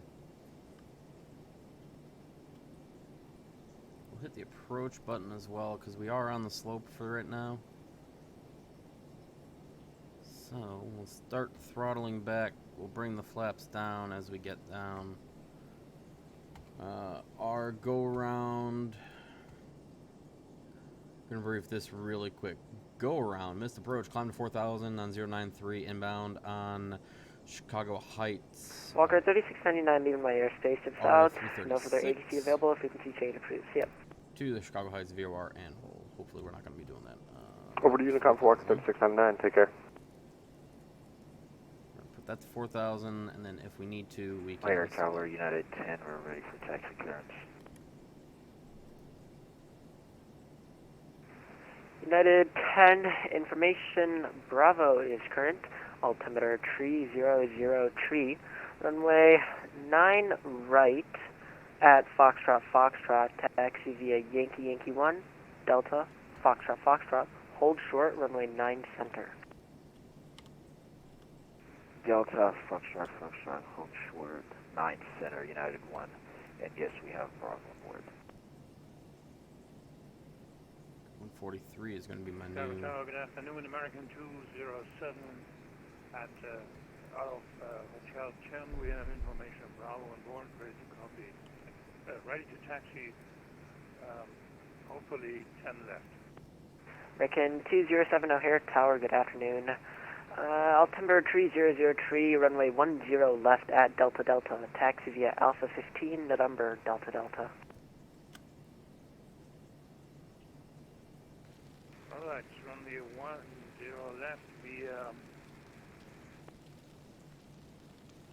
Alpha 15, 210 November, knots is where I Delta, need to Delta. go. Oh shit. 2500. I need to drop flaps. I need to slow down. Landing gear's coming down to help drop that speed a little bit. It's a little bit farther out than I would want to do it, but I need to drop that speed.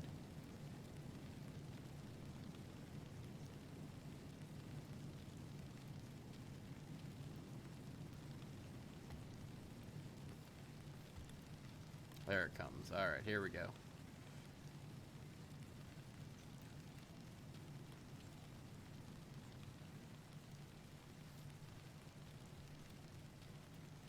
Five miles.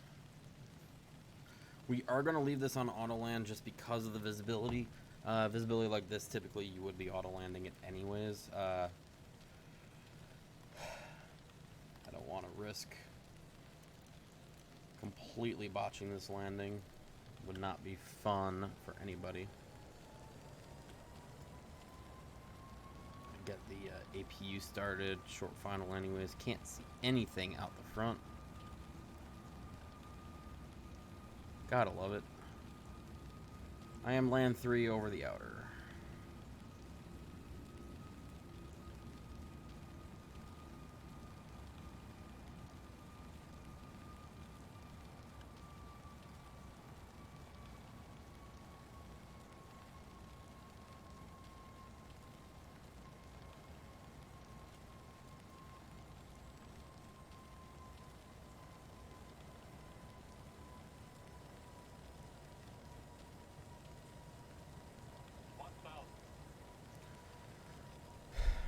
One 1000 traffic advisory only on the TCAS. We are still land 3.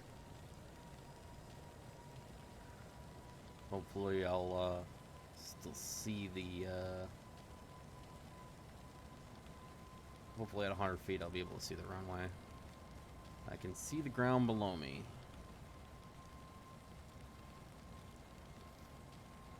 So that is somewhat of a positive here.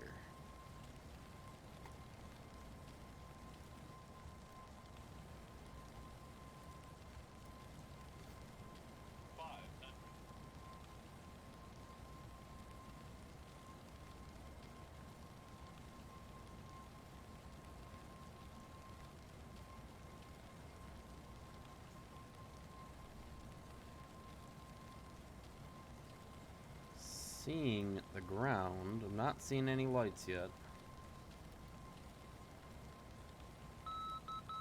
There's the middle marker. I got the lights.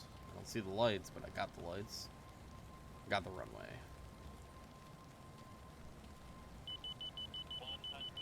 And continue. 50, 40, 30, 20, 10. Here we go. United 10, cross, runway 9 center at Foxtrot. Foxtrot, hold short, runway 9 right. Cross 9 center at Foxtrot, Foxtrot, hold short 9 right.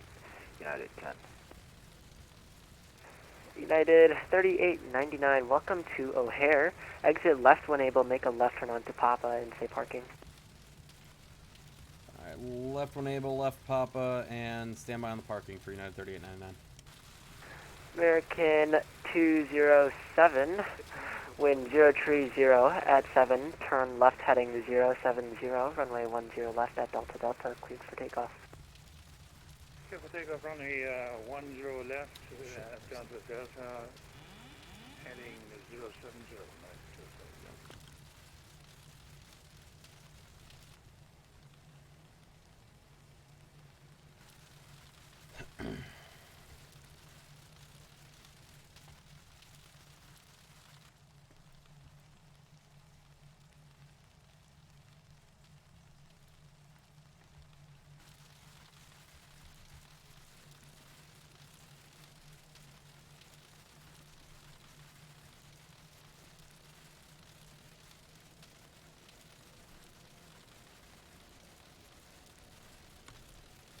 United 3899, taxi to the terminal via Papa, Charlie Charlie, hold short, runway 10 left.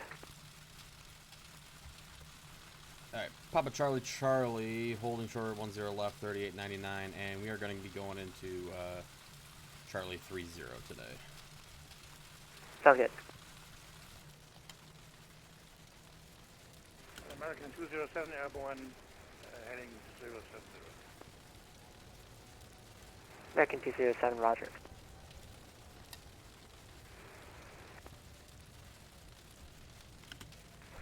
United 10, runway 9 right at Foxtrot, line up and wait. Line up and wait, runway 9, right, United 10. American 207, leaving my airspace to the east, no further HC available, frequency change approved. Have a good flight. Okay, over the Unicorn 12218. Thanks for your service, and bye-bye, American 207.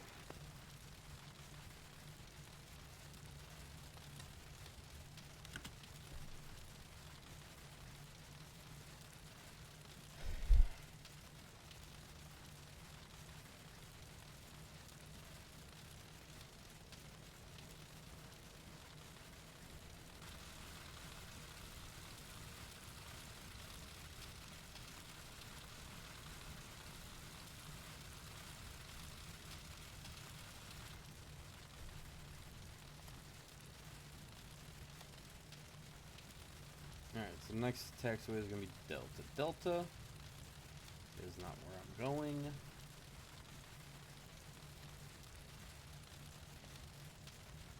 United 10, wind 030 at 8, turn. Fly runway heading, runway 9 right at Foxtrot, cleared for takeoff. Runway heading United 10, clear for takeoff.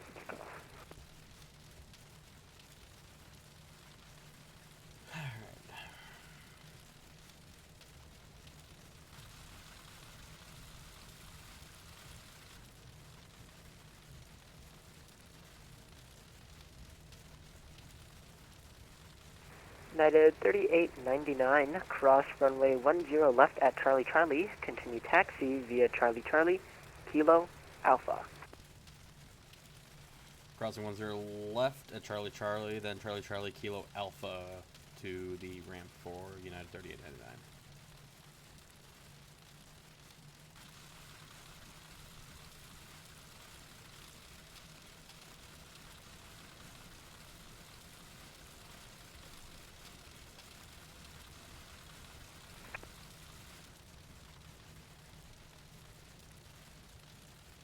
United 1 passing 1,500. United 10, leaving my airspace to the east, no further HC available, frequency change approved. Have a good flight. United 1 to Unicom, have a good weekend.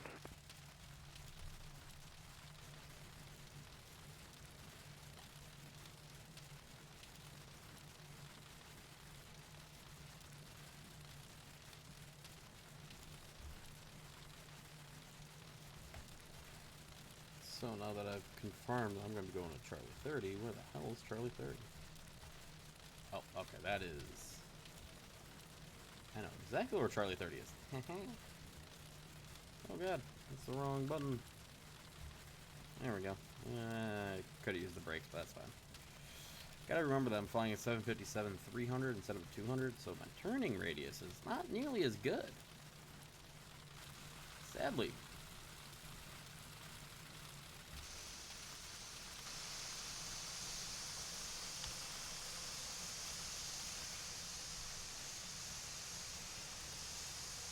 See just how foggy and crappy it is outside in this weather. That's about accurate for what I'm seeing outside my house as well right now, so...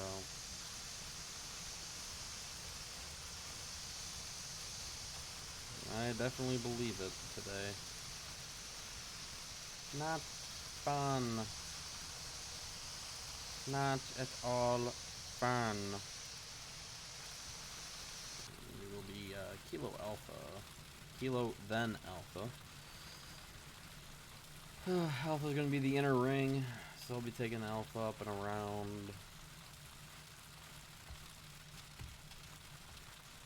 One thing I don't like about this plane is how inconsistent these Pratt & Whitney engines are when it comes to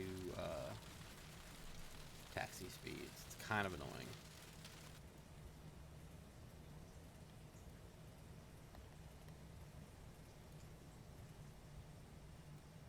Kind of slightly annoying.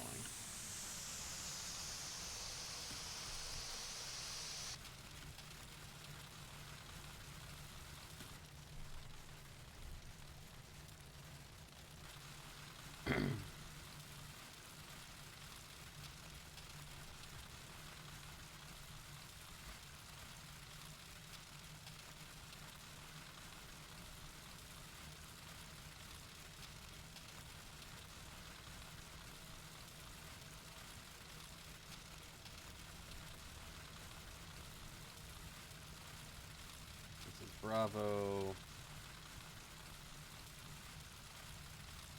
This is going to be Alpha.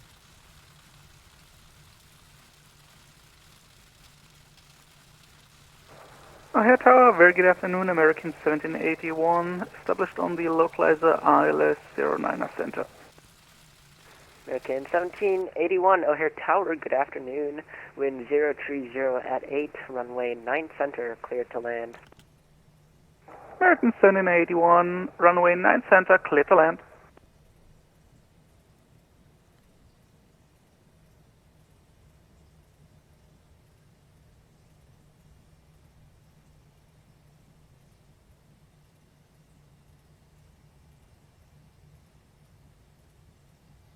Charlie 30 is going to be pretty much all the way at the end. This plane supposedly went into Charlie 30, although Charlie 30 I feel like is slightly too small for this gate. Or, for this plane, I should say. It's because it is a 300 and it is super long. I feel like I should have put it in here. 16, 18, 20. Fine, I said Charlie 30, and Charlie 30 I'll go.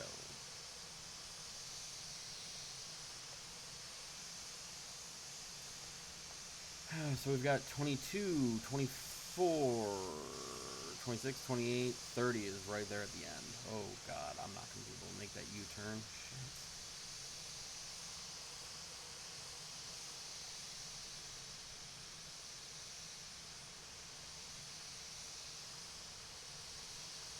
I lied. I'm going to go to 31.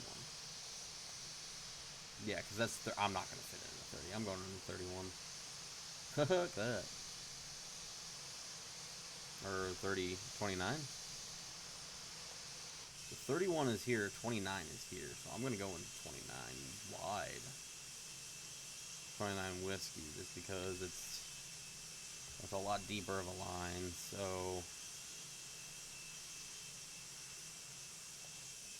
Yeah, I don't think I would have fit in there. I would have been overhanging a lot.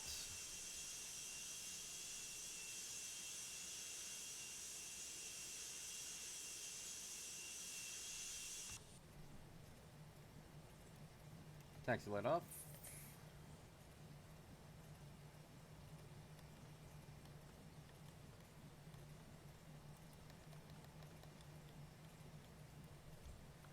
There we go.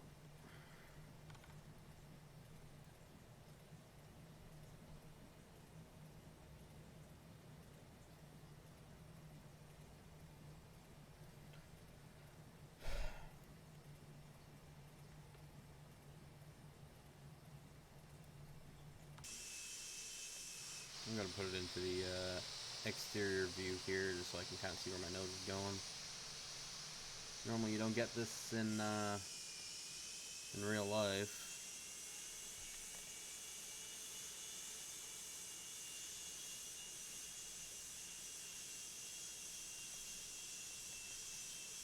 Boom. A little right of center line, but that's okay. Drop the brakes. APU is running. That's good. And then we can go ahead and shut them down. 1 and 2. And that ding that you heard would have been Volanta saying, congratulations, you have completed your flight. And it is now ending soon. I will let that finish up on its own. No big deal. Turn the packs off. And I almost wonder, am I like too far back for it to, too far forward for it to work properly, or should actually be able to get it to work? So if I do control, is it control of 12? Too small for your aircraft. Yeah, parking's not too small. That's okay. What if I did shift tab? Is it shift tab? No, it's not. It is. So tab S. Actually, 1C29.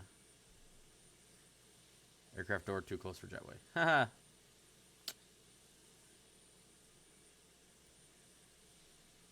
See. Oh. See, I wonder if I can get this to work. 29. Too close. Yeah, that's what I thought. So it is just being dumb. Okay. So that's not going to work. That's okay. Turn those off. Engines are 0.2%. Which means I can stop recording. Submit that report. Alright, so I can submit that. Automatically approved. Nice. Possibly book another flight here in just a minute, but let's just wrap up the flights on this side.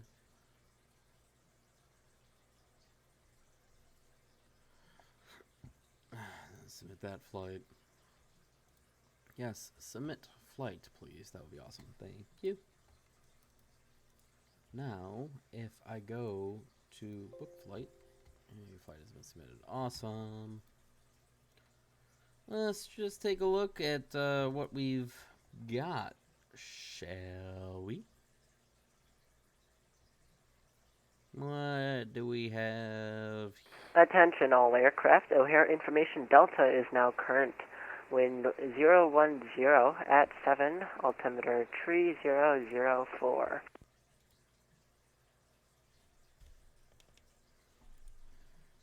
Let's see if we've got any planes that can go back to their hubs. I've got a couple Airbuses that could go back down to Houston. I'd rather not.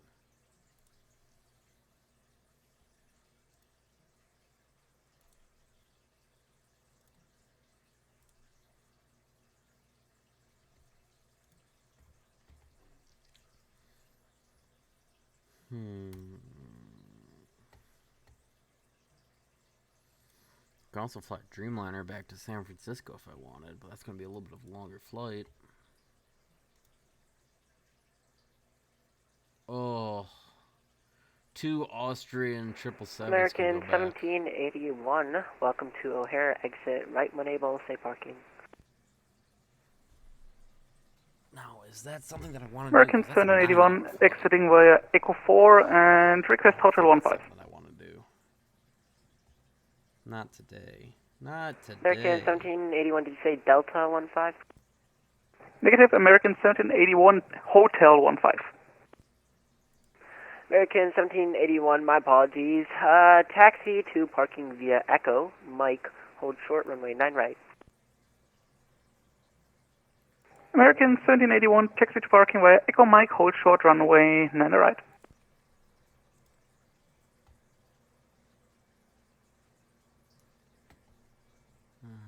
Let's see here. Hannover Tower, good afternoon.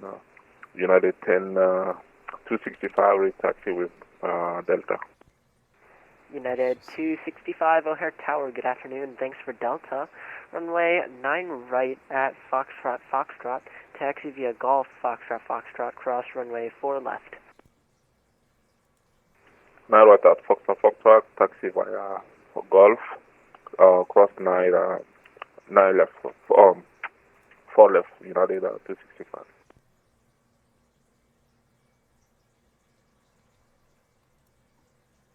So there's no Denver planes. American that are straight into 1781, cross Chicago. runway 9 right on Mike. Continue taxi to parking via Mike, Golf, Are there any Tango Newark Tango, planes Alpha. that are just kind of chilling in Chicago? American 1781 cross 9 right via Mike, continue to parking via Mike, Golf, Tango Tango and Alpha. No. No. No. No.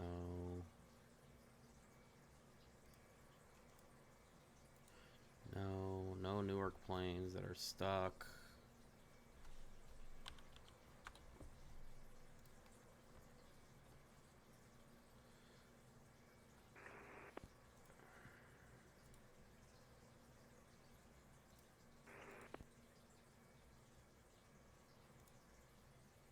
Couple Airbuses that belong down there, but I really don't want to fly Airbus.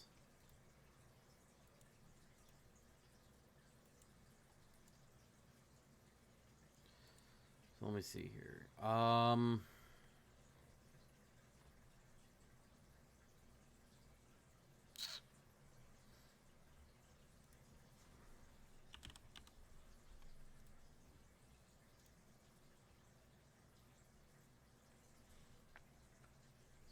Eight.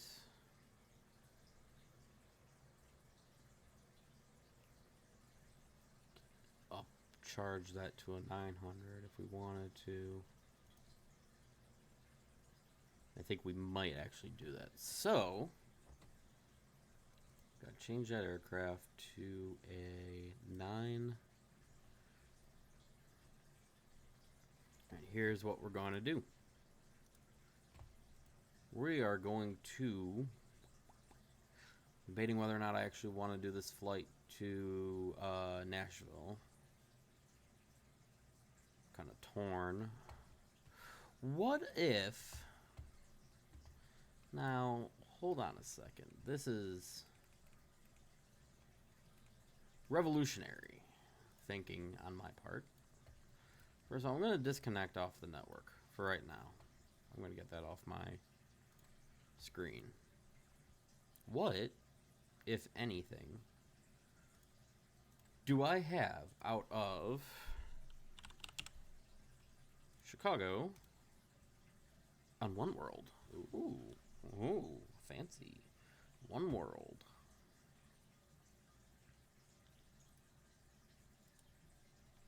Could do a lot of American flying.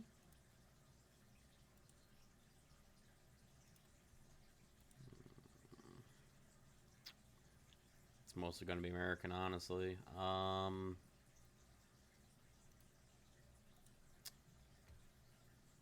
Guess it's a matter of where do I want to go. If I do, I could go down to Dallas on a 787. That could be fun. Or on a 777. That could also be fun.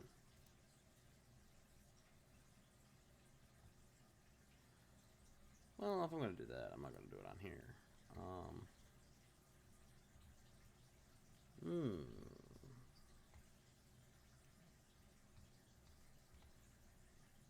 Let's see here. KDFW. Filter.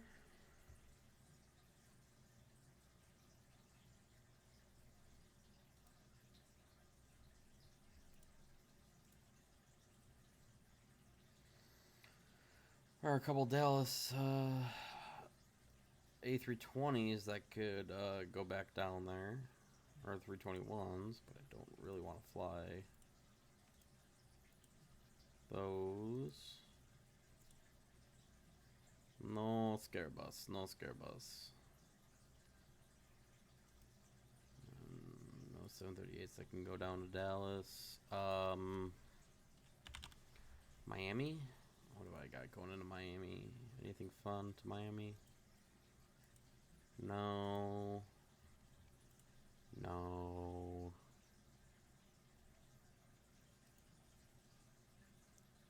Oh, that sounds like it could be fun.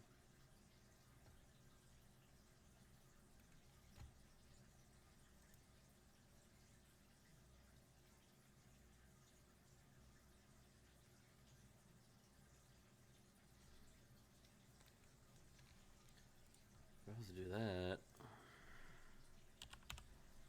Is there anything directly back? Yes. No. No.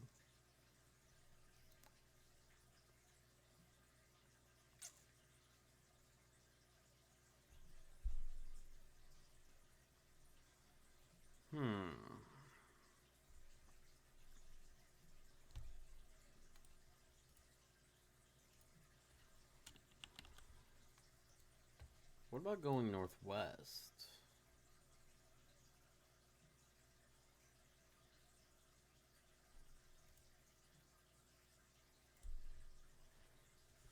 No. Not on that side, at least. What about...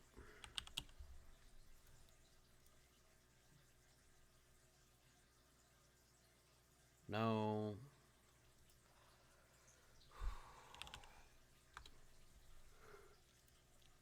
Here?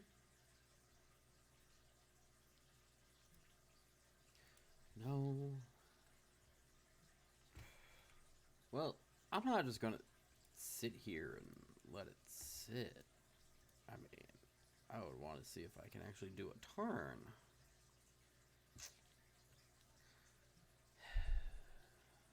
Decisions, decisions, decisions. That's the big thing.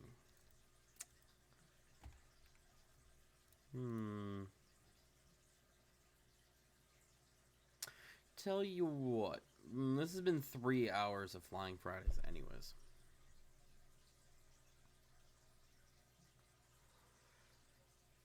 I think what I'll do for now is I'll hold it here. We'll call it a day. I'm going to stick it on the screen for right now. We'll call it a day for Flying Fridays. Am I done streaming tonight? No. Not yet.